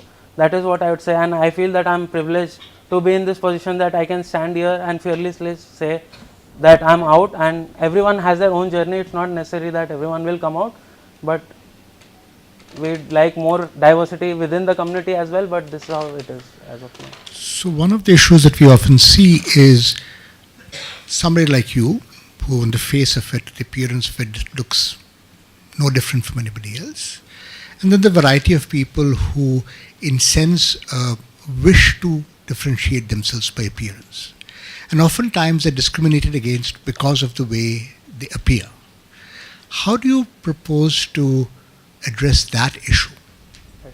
So basically when we study about gender, we only mostly talk about the biological gender, but gender also comprises of gender role, gender identity and sexual orientation. That's how I see gender as a social construct as.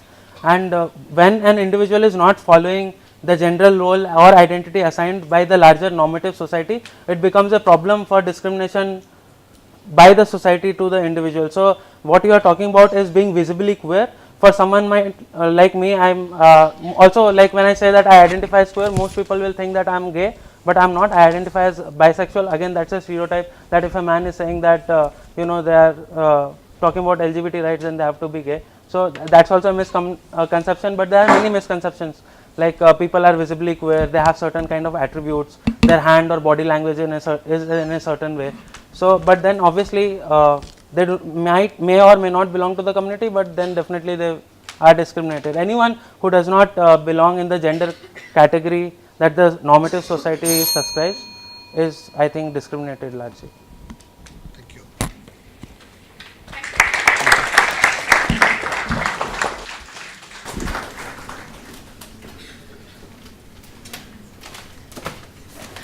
Our next speaker is Neha Upadhyay.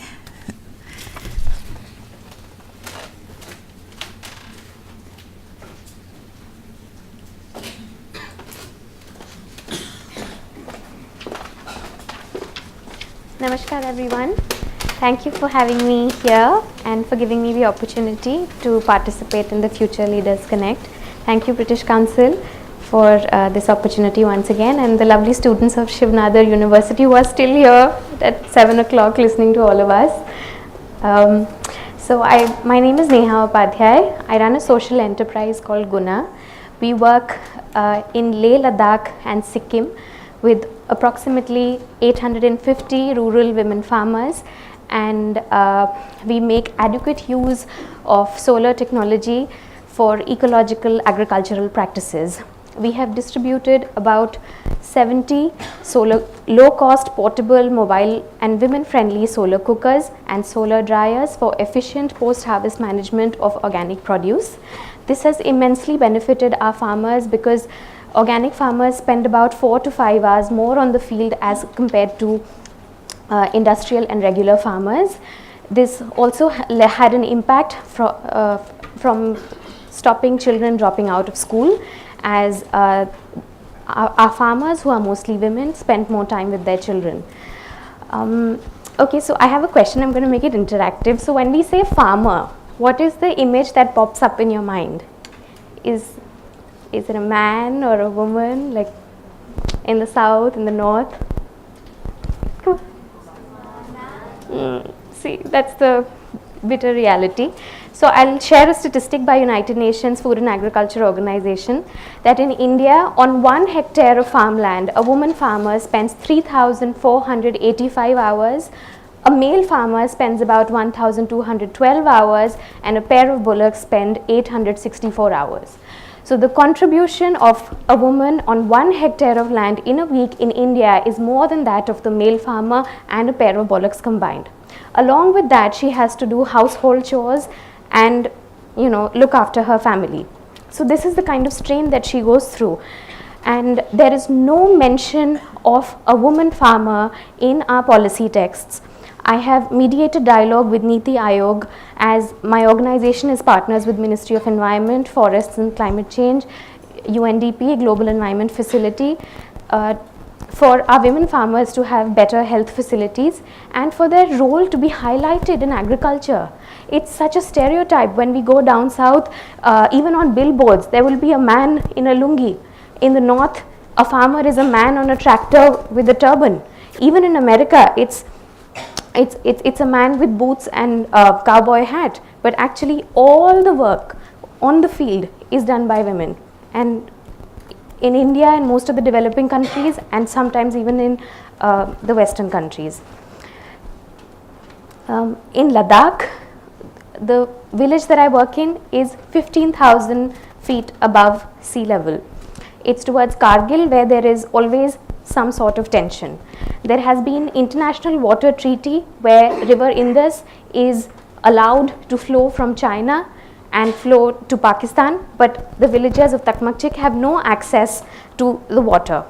This year, we solved the issue of water crisis as the district magistrate and superintendent of police of Leh are both women, and my NGO along with them were really able to get an engineer from Delhi to fix the problem and mediate with United Nations for the International Water Treaty to ease down their restrictions on the village of Kashmir, because flowing river knows no boundaries. Flowing river doesn't belong to China, Pakistan, or India or Kashmir or whatever. From this village, we get about 18 metric quintal tons of organic apricots that are dried using solar dryers, which reduce up to 536 kilograms of liquefied petroleum gas emissions as measured by our partners Global Environment Facility. In India, there's a big wave of going solar and going organic, but in our budgets, in our policies, solar systems for ecological agriculture and food grown by women are missing. This is the policy change that I would like to initiate, and I have conducted information dissemination workshops and trained trainers in villages of Ladakh and Sikkim and instilled concepts of ecological agriculture and solar system and low cost portable mobile and women friendly solar systems for our Indian women farmers. Jai Hind. Thank you.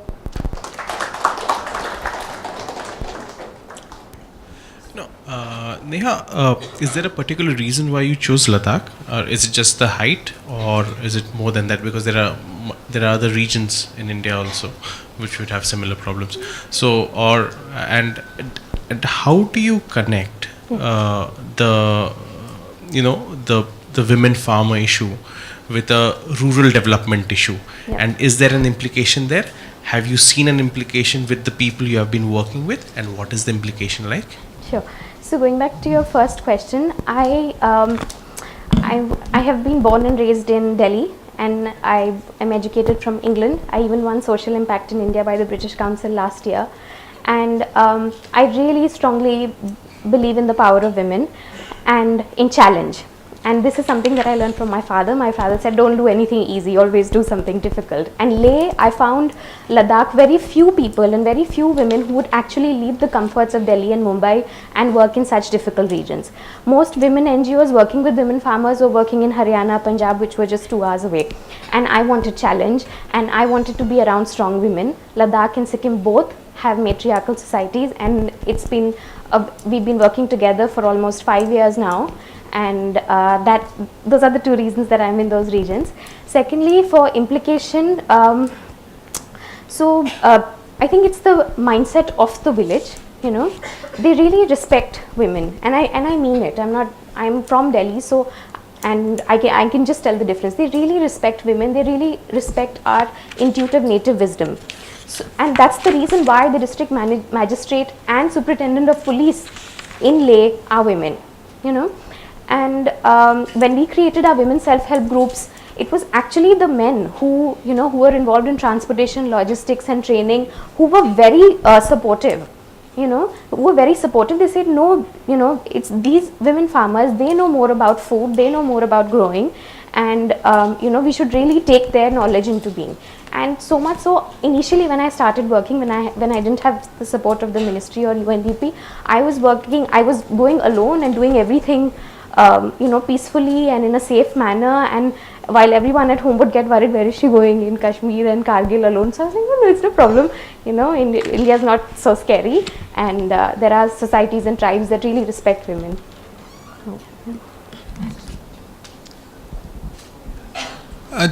Just so I can understand, it seems to a degree that you were talking about two policy areas. One is about women farmers recognition, and others on solar energy. Yes. Are you forced to prioritize in some way? Which comes first for you?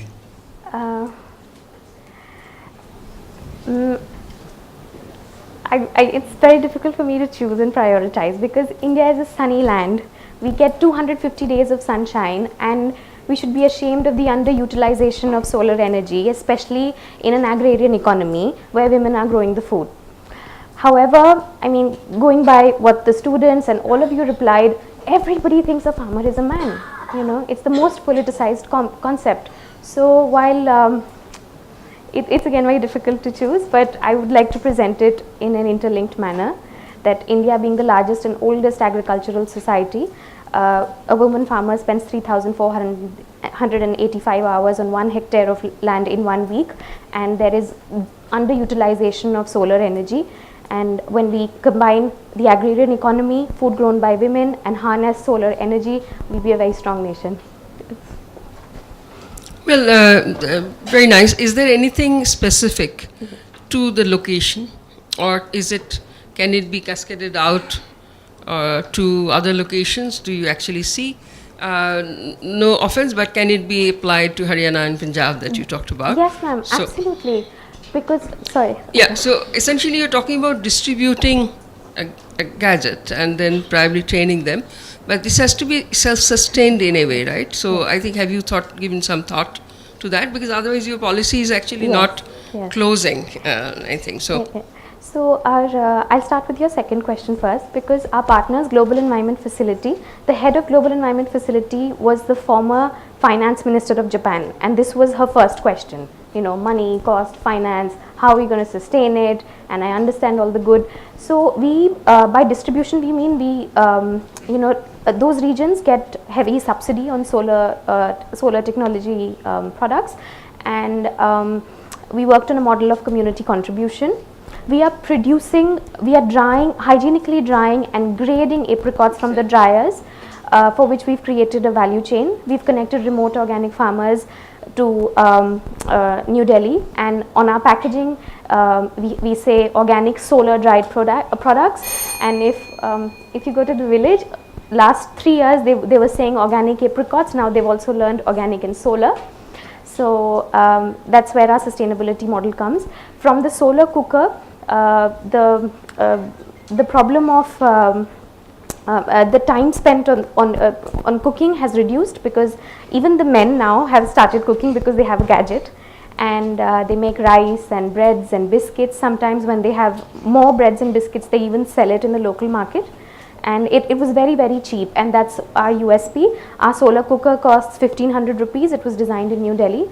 Our solar dryer costs 8,500 rupees, again designed by a local scientist called Tashi Namgyal. So we've tried to do everything holistically.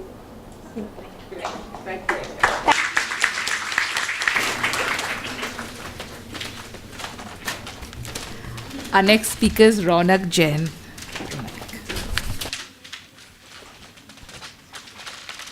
Am I audible? Am I audible? Okay, good evening everybody. When we talk about creating a beautiful world, what does it mean?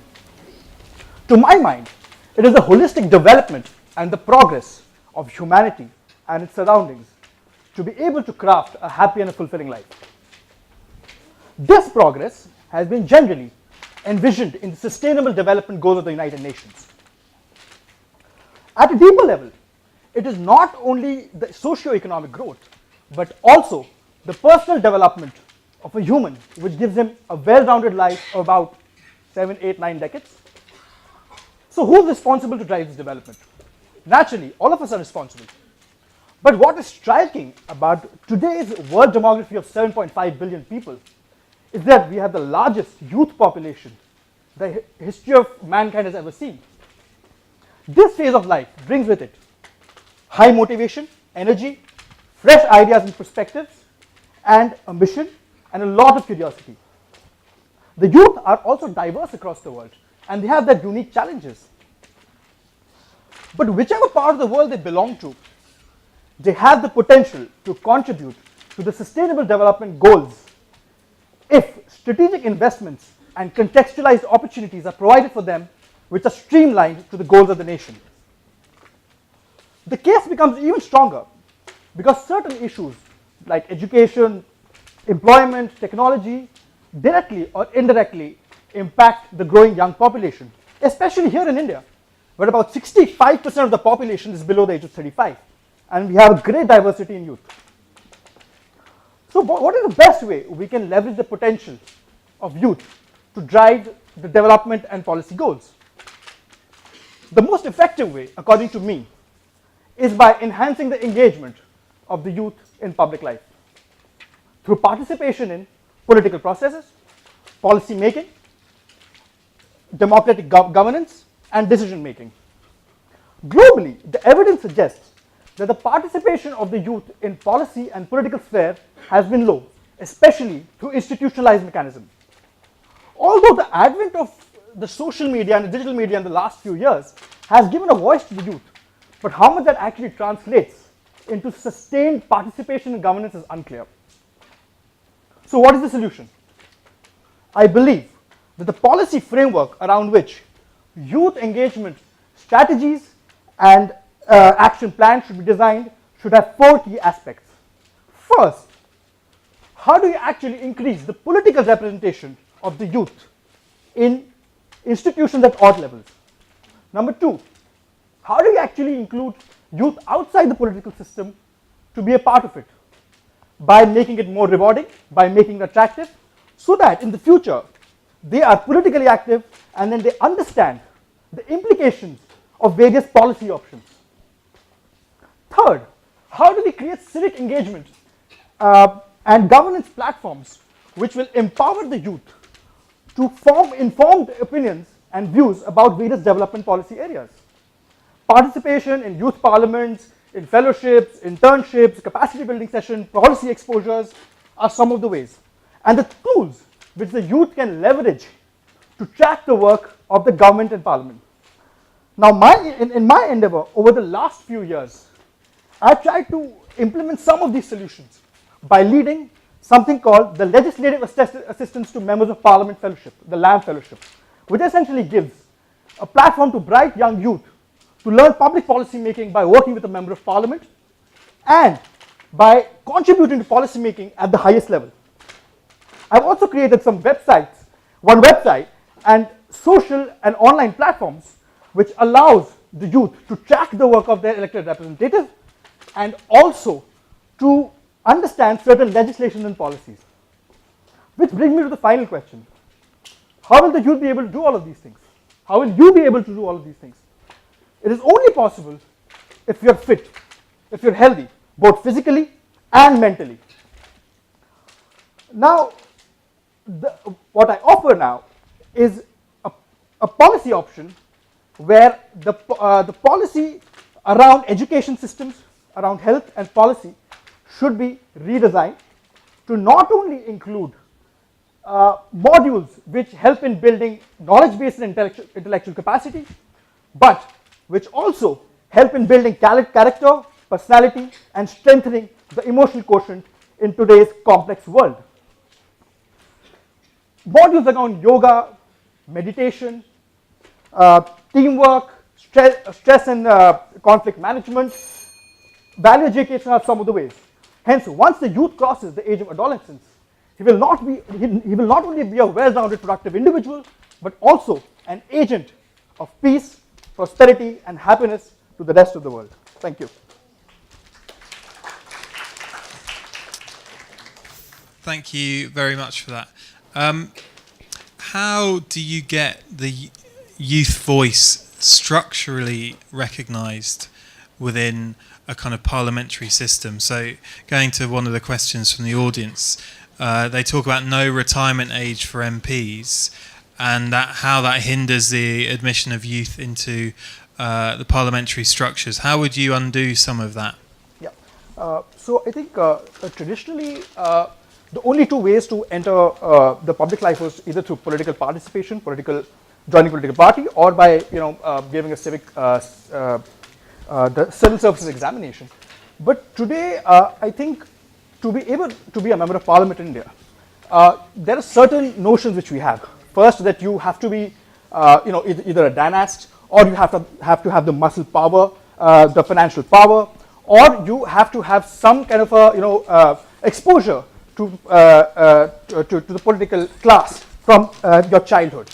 But today the things are changing, and this is what we have tried to do in our in my endeavor, where the first level of interaction to the policy making is to understanding the policy at the highest level, and then we can get down to national level, state level, and then the grassroots level. The first, as I pointed out in my speech, was the first thing is to actually what are the mechanisms which help youth understand the policies which exist in India and what are its policy implications.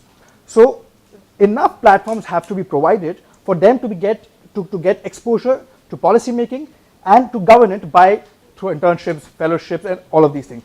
And after that, if they think that this is the area I want to get into, I have to enter the political system, then they have a better chance of getting into the system by actually pitching policies to the political system and being a part of the political class. And so it sounds to me from your current work that you run almost your own version of Future Leaders Connect. So if you were to be successful, how would you envision relaying what you take from your experience in the UK back into your own organisation? Correct. So I think, again, if I am fortunate to go to be a part of the Future Leaders Connects program in the UK, then whatever I learn, first of all, we have something in our office called the Coffee with Conversation, but essentially where we invite an external person to come and speak to us about various, maybe from different walk of life. So first thing my thing would be to actually discuss and brief and do a small presentation for my team itself, and then through whatever connections my organization has been able to make in the policy space and with other stakeholders, academia, industry, or the political class, I would figure out a mechanism which basically has a room full of people who are influencers in their own way. So somebody from an industry person, somebody from a political class, that may not happen like as a separate thing, but maybe we can combine it with some of the sessions which we do in our political. So Ronak, what changes? How has your involvement with LAMP changed it? Okay. So my involvement with LAMP, how it has changes, I think over the years, since when I have joined it, the quality of applications have been better over the years, and also in the last few years, the direct impact, because a lot of the times the fellow works with a member of parliament, and all the work is at the background, and nothing actually gets discussed in parliament. But there have been times when I have intervened, and when the policy workshops have been useful for the fellows, and certain tangible outcomes have happened that may not be directly because of me, but I have been a key part of that. For example, one of my LAMP fellows was working on the sanitary napkin to remove taxes from that, and she met the finance minister for that, and over the years when she passed out of the fellowship, she continued to work with a member of parliament for some time, and that actually helped in that actually in the few days back the taxes have been removed. So that is not a successful outcome. My role has been over the past 3 years to coordinate that entire fellowship to give that person the best experience, and once you empower the fellow, he or she himself is able to bring about better governance and better contribution to policy making to the member of parliament.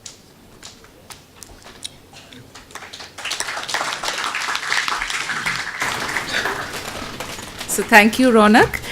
Just to say that as soon as the last speaker finishes, we'll have a round where you can vote for the person that you want to nominate from the audience choice. So please do stay and participate in that voting round. And we do have teas and refreshments afterwards for all of you all. So if that's an inducement to listen to our last speaker and give her a hand, I'm happy for you to ride. So now we have Rishika Das Roy is our last speaker. Imagine you're at a dinner party or any party, and someone talks to you about climate change, and you say, annual average temperatures in South Asia are projected to increase 1.6 degree to 2.26 Celsius. The magnitude of the projected temperature increases is larger than the uncertainty. This is going to be deliberated on the UNFCCC CMP 24 CMA 1. That's exactly the problem with climate change. We're either thinking Leonardo DiCaprio, a polar bear, or data and jargon that necessarily doesn't mean anything to anyone who's implementing things on the ground. Good evening, everyone. My name is Rishika Das Roy, and my core problem that I can, or I think I can solve with public policy is mainstreaming of climate change. So what exactly is mainstreaming? It's ensuring that climate change as an issue is mainstreamed into more development sector budgets, plans, and processes. It's actually befitting that I'm the last speaker speaking today, because what I'm trying to talk about actually cuts across everything we've heard. So energy, food, water, urbanization, the systems that we're looking at, it's all going to be impacted by climate change. I know all of you know about the doomsday scenarios, everything. I understand that this is a very woke audience, but what I'd like to focus on is that last month the World Bank came up with a report which said that India is going to lose 2.8% of its GDP, and it's going to cause climate hotspots. And 600 million people are going to be living in these climate hotspots. So when we start thinking 600 million people, what that data does is it gives us a nameless, faceless persona. That's why I want to add that we at Shiv Nadar University today are part of that climate hotspot. You would think that mainstreaming climate change into the development agenda should have already happened by now. We did have the opportunity, but that is an opportunity we've missed, both financially as well as temporally. Why? With Swachh Bharat Mission, everyone's heard of Swachh Bharat Mission? With Swachh Bharat Mission, we had the opportunity to bring in systems level thinking. We could have looked at groundwater, drainage, solid waste management, as well as created actual resilient systems that flood-proof cities. But we didn't. We indiscriminately built toilets, cutting culverts and drains wherever we could. The same thing happened with smart cities. Though a former speaker already spoke about urbanization, so I'm not going to go into that. But the problem with smart cities is we had the chance to shape a corpus of $10 billion of our own government's money. And now, I'm not sure, but media tells me that we've been building multi-level parking systems. I'm sure Devashish will be better person to answer what we've done with smart city corpus, but multi-level parking systems is where it is at. There are 18 problems with mainstreaming climate change. I'm not going to go into all 18. I'm going to go into 2 problems which I feel that I can do something about. I've been working with 6 state governments, and there is a policy document called State Action Plan on Climate Change, which is a beautifully spirally bound, printed, glossy document.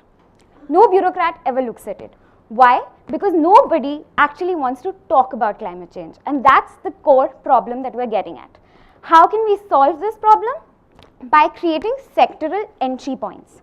So if you want to go to a government and tell them, hey, do something about climate change, they don't have an incentive to do anything about it. A, because the electorate, which is us, isn't asking for a solution.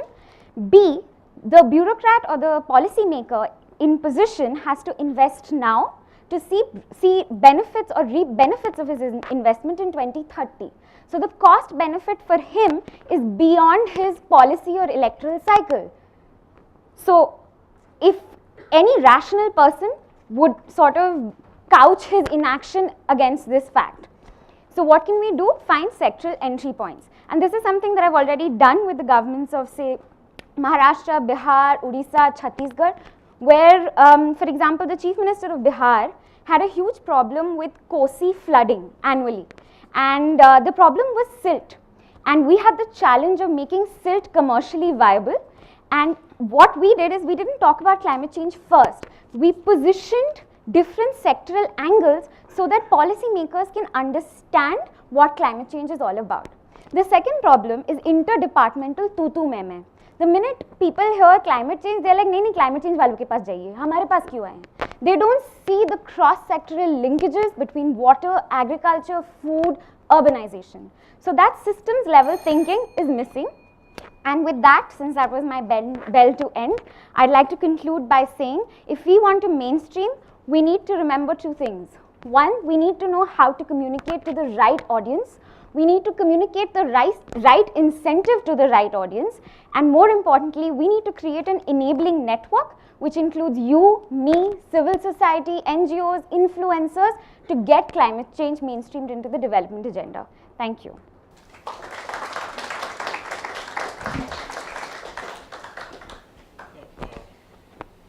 You seem to be suggesting that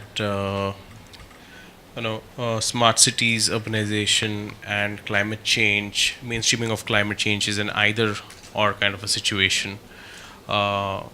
So no, I'm so sorry then. I must have made a terrible talk because I was actually suggesting the opposite.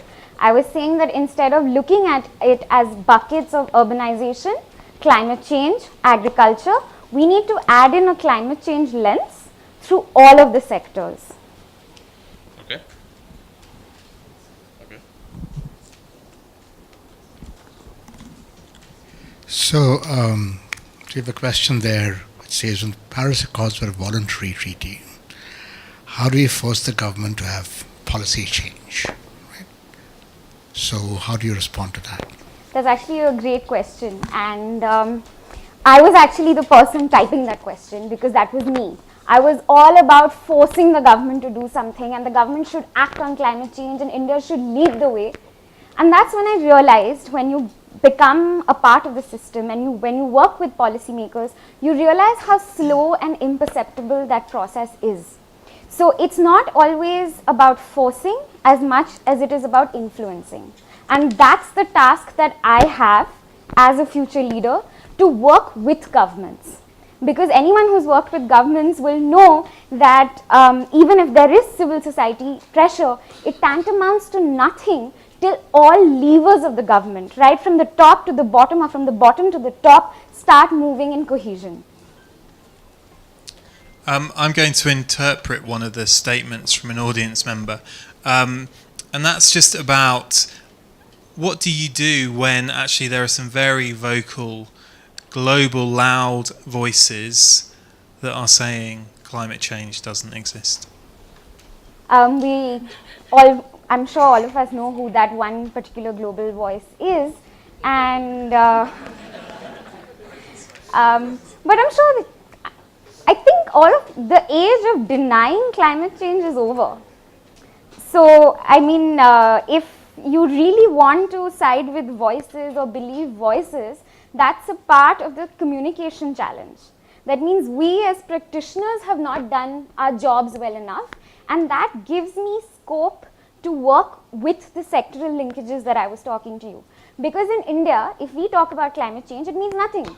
So if I'm talking to you, you can see it in terms of Uber surge pricing when it rains in Delhi. The system goes into shock, the demand and supply is skewed, and then the system reacts.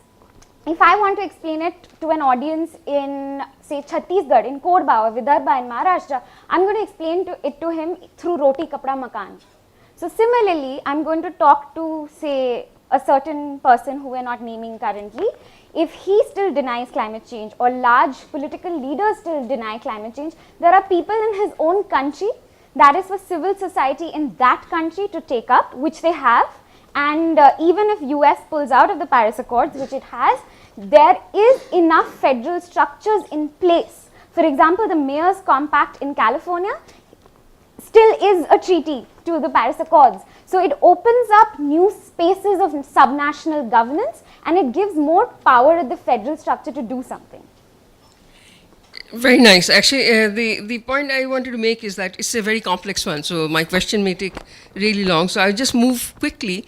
You have broken it down very nicely to say just now what you've spoken is the micro level thing for every state. And your thrust of your proposal was actually micro level, breaking it down to individuals like us. Sometimes it leads to an oversimplification for a problem of this nature, and that's where I would consider a failure of the policy that you started out with. So any hurdle that you have faced and how you have overcome this, because simplification has this problem, oversimplification of a very complex problem. Yes, I absolutely agree with you, and I actually have a great example. So I work with, as I mentioned, I work with 6 state level governments. In this case, I'm not going to say which one I was working with, but there were 3 departments I was working with, and none of them would talk to each other. So I can actually name the departments: irrigation, renewables, energy, and agriculture, and none of these departments seem to be talking to each other for whatever reasons. And the Secretary of Renewables said, "Oh, you're talking about climate change? Great, let's set up solar irrigation pumps. Let's set it up. Solar is a fantastic idea, let's go ahead with it," without actually talking to climate change experts. So he oversimplified what he heard, went with the direct message. The problem was, you actually if you make energy for an irrigation system free, you disincentivize a farmer from conserving water. Now that electricity has become free, he is drawing groundwater even more rapidly. And what that does is it makes the groundwater level fall. So in the long term, you've actually increased his vulnerability to climate change, because he's now prone to drought, which he might not have been prone to before, which is something we call maladaptation. So oversimplification leads to maladaptation, and which is why mainstreaming is so important, because if all the departments are not on the same page and they're not talking to each other, and honestly they're just across the corridor from each other. I mean, one cabin, the next cabin.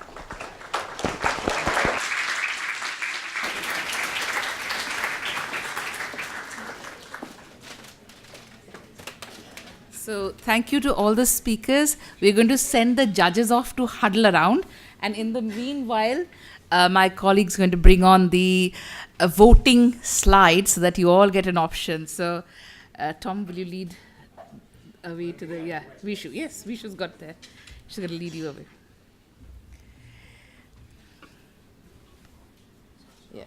So you can only see the number of people voting. You won't be able to see the results coming up. It's here. So we've got 8 people who've put in their votes. And we're going to take down the slides, or you will keep it for a while. But in the meanwhile, we'll tell you what's going to happen now. I have the names here of some people who asked question. I really got worried in the last slide because I thought I had to give Donald Trump a mug. But luckily we had Harshvardhan who put his name in. So that kind of saved the day for me. In the meanwhile, we've got a little corporate video for you to show you what the British Council does, because we've spoken a lot, but we haven't actually got around to talking about what the British Council does. So in a little while from now, we're just going to take 2 minutes and then we'll play the corporate video. I'll tell you a bit about what we're going to do. Also, I'm just going to call out the names of people who I have here.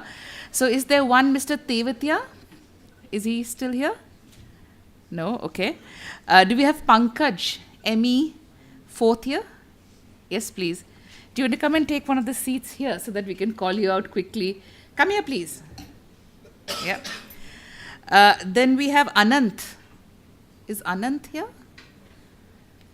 No. Yeah? You're there? Okay, brilliant. Okay. Do we have Achintya? Achintya? Yeah? There is a confusion. People want to correlate the names and faces once more while they vote. Okay. Do you want to come and say your names here, people? Yeah. Do you want to come up here on stage? All of you? Because they want to look at the faces. They can't see the... Do you want to get that up? Yeah, you. Yes. Please,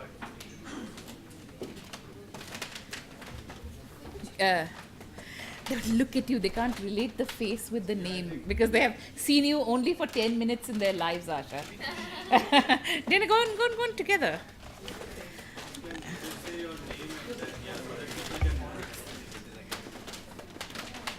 Can you see the names over here? This is an order, right? Yeah.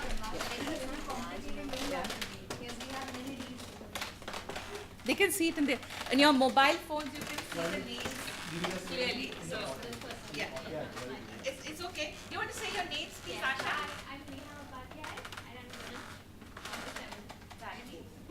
My name is Dharini Suresh, and I'm the one who spoke for menstruation. My name is Devashish. I spoke about urbanization, option number 3. I'm Gaurav Somanshi. I spoke on identity, privacy, and emerging technologies like blockchain. Hi, my name is Kumar K. Jha. I spoke on LGBT rights. Hi, my name is Ron Jain. I spoke about youth engagement in policy and political sphere. Hi everyone, Rishika, I was the last speaker speaking on climate change. I hope you still remember because that was like 5 seconds ago. So thank you and one round of applause.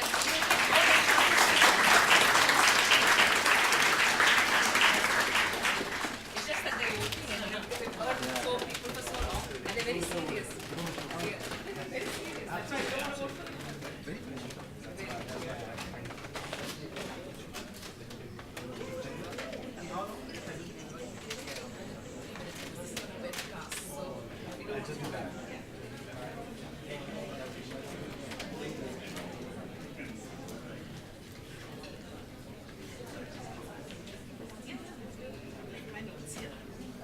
Okay.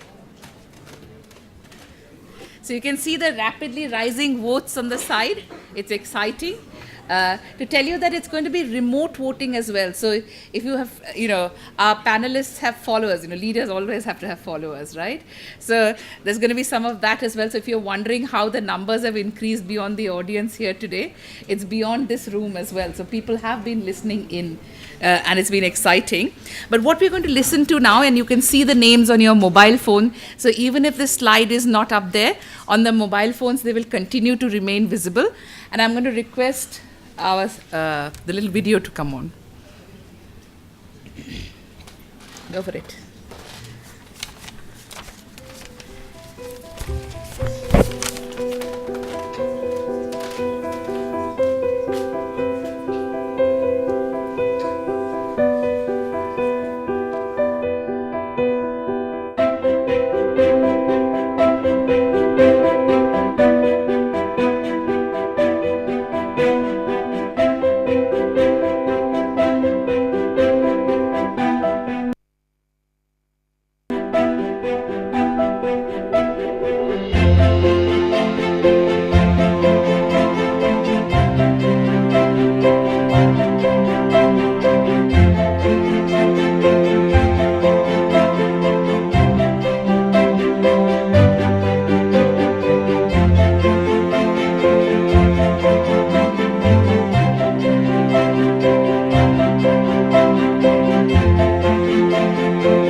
So obviously, this is our favorite movie of all. We love watching this video as British Council.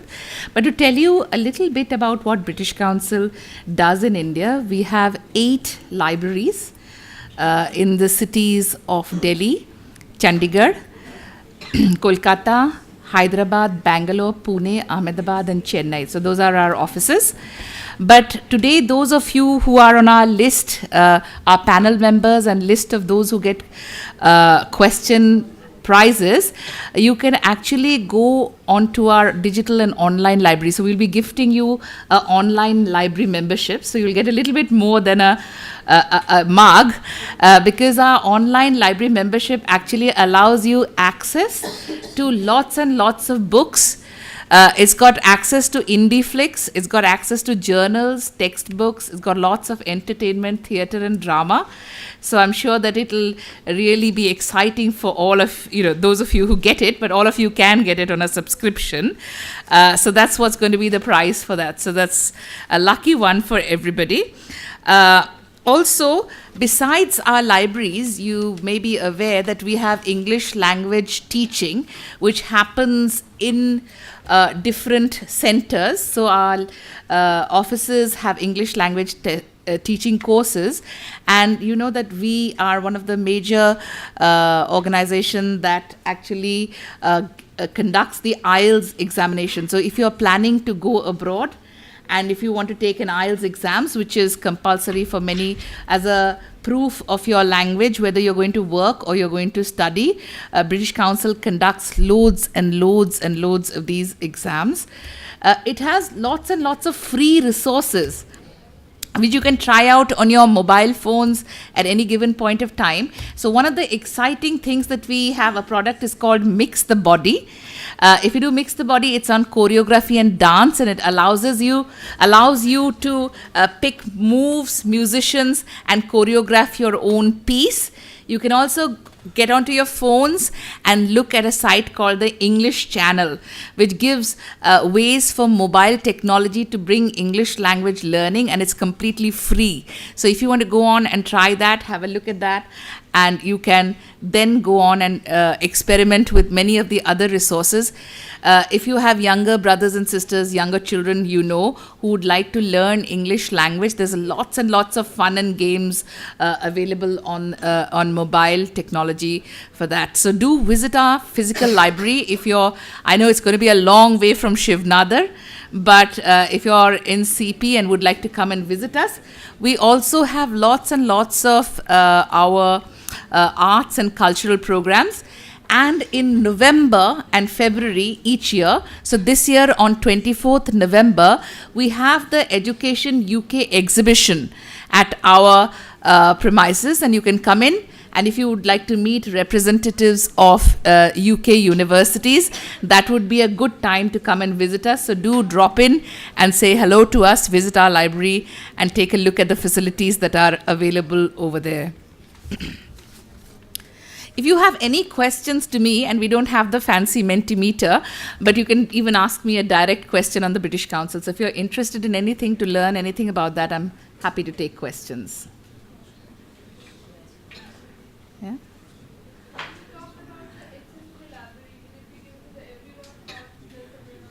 Beg your pardon? The online library, well, the winners over here get it for free. Otherwise, it costs 1,400 rupees for an annual subscription. But if you think about it, it has got magazines like The Economist, and a lot of the lifestyle magazines, which cost a lot. If you take a subscription of that amount, it allows you access to all of that free. There's access to things like indie flicks, a lot of entertainment, lot of theatre, drama, and documentary. So if you're going to look for research journals, are there as well. So in that respect, for the money that it costs, it's actually quite a good deal. But luckily for the winners today, it's free. Yeah.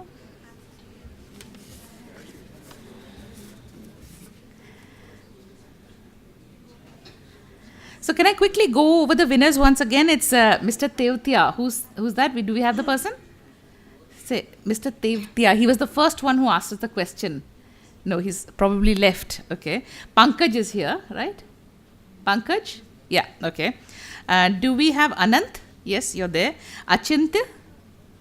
No? You're there, Achintya? No? Okay. Rishabh Varma? Rishabh Varma is there? Yeah, okay. Harsh? Yeah?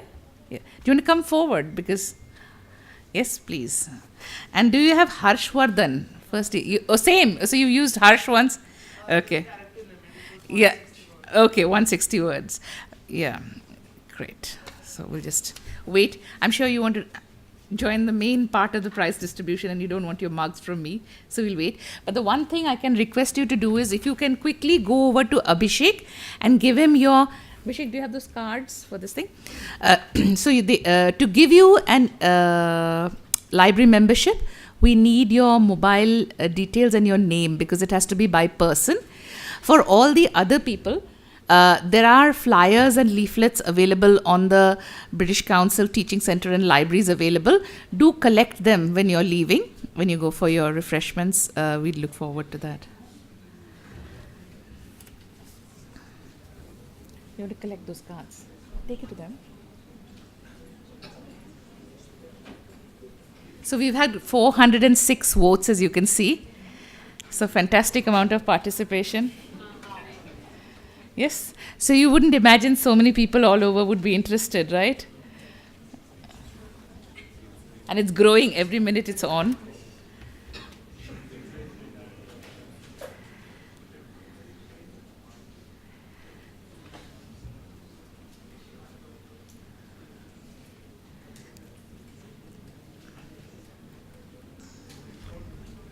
So you have 406 people voting. 410 now, 24. So you can see that.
So I'm just requesting my colleague Abhishek to bring the flyers round for you all so that you can take a look at it while you're waiting.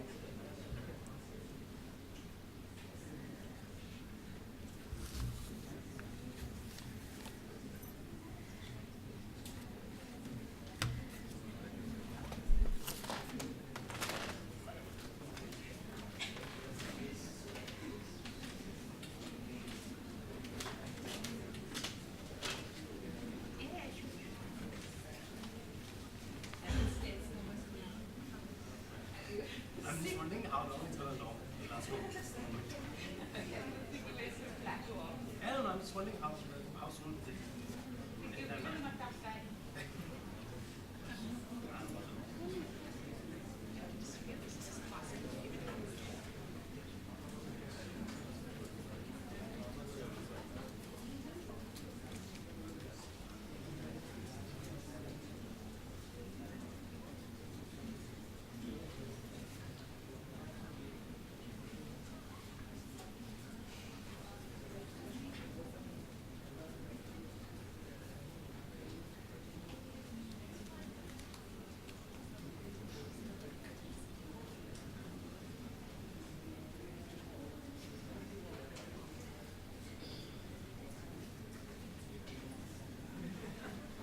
So we've hit the 500 mark in votes.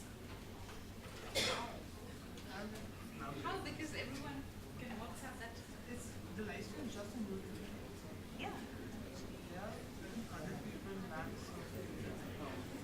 Yeah, but then you just need the, you don't need that thing. You just need to give your network.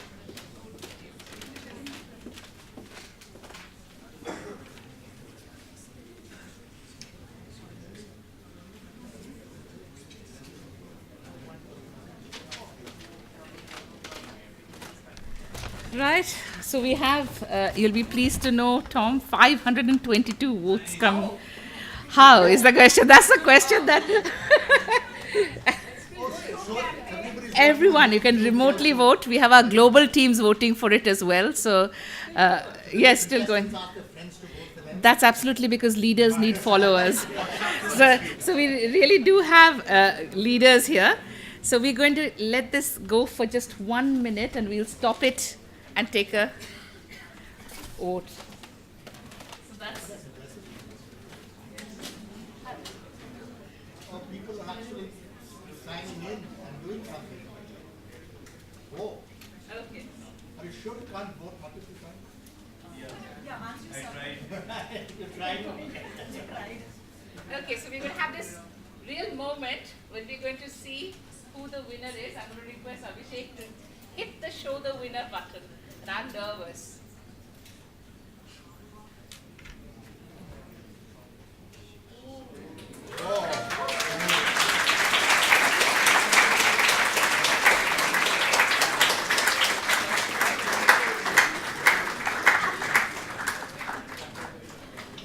So, do you want to come, Tom? Okay. And say good day. Yeah. Should we do it here? Many congratulations. Thank you, everyone.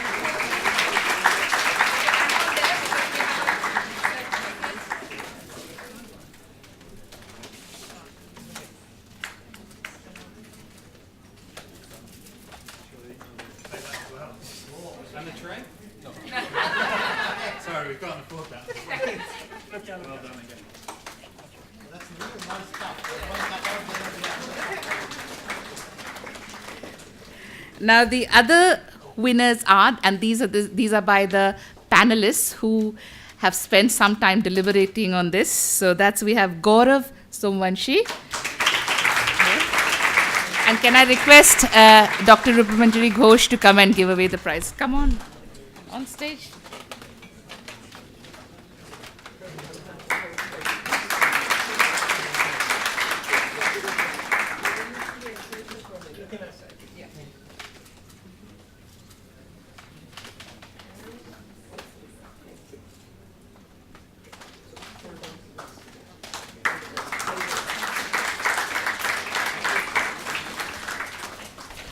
The next finalist is Dharini.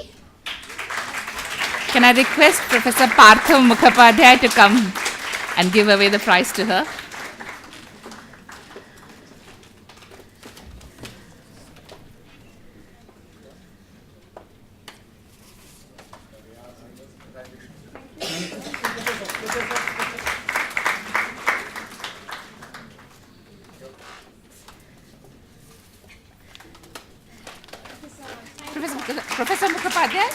Professor Mukhopadhyay, can we ask you to say a few words because you haven't spoken? Can you share? Okay. All right. Okay, and the last winner for the day is Kunal Kumar Jha. Sunny, can I ask Mr. Sunny Sen to please give away the...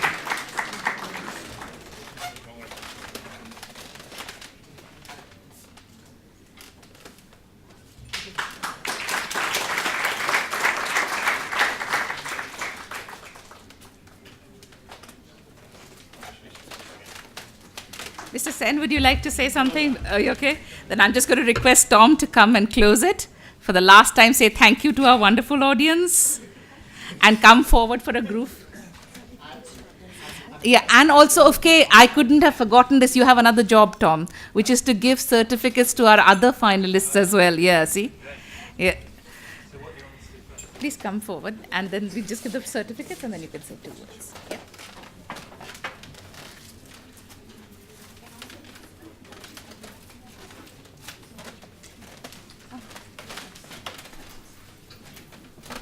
Dakshita. Devashish. The first. Devashish third. Dakshita.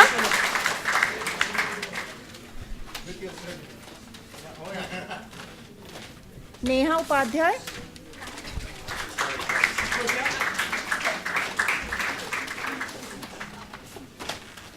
Ronak Jain.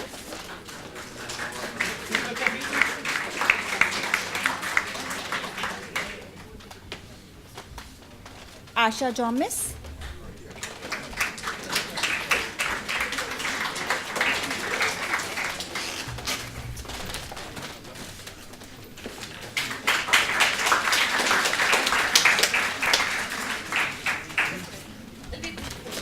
Okay. Well, I just want to say a huge thank you. It was a real privilege, genuinely, to be on the panel today and to be pretty bowled over by 9 astonishing young people. We were given 8 minutes to make a decision, and I kept being shown the clock of 13 minutes, 14 minutes. It really was very, very tough. And I think it's testament to how well everyone did and how compelling a case so many people made that we had. Well, it's gone now. 650 odd votes for who was going to win the right to go to the UK. So a serious congratulations to the 4 triumphant finalists, but a big well done as well to the other 5 for presenting yourself and the policy areas that are so important so well. Thank you so much, everyone. So we're not going to let you go yet, Tom, because you have this one last job. Okay. And that's to give away the prizes to those who ask the questions. So can I request Pankaj, Anant, Achintya, Rishabh, Harsh to come forward. So big question. And this is also an acknowledgement of what a wonderful audience all of you have been. We are going to share the questions with the participants so that it helps them prepare for their next rounds that they will do. And there's been a lot of valuable inputs from the audience. Thanks a lot.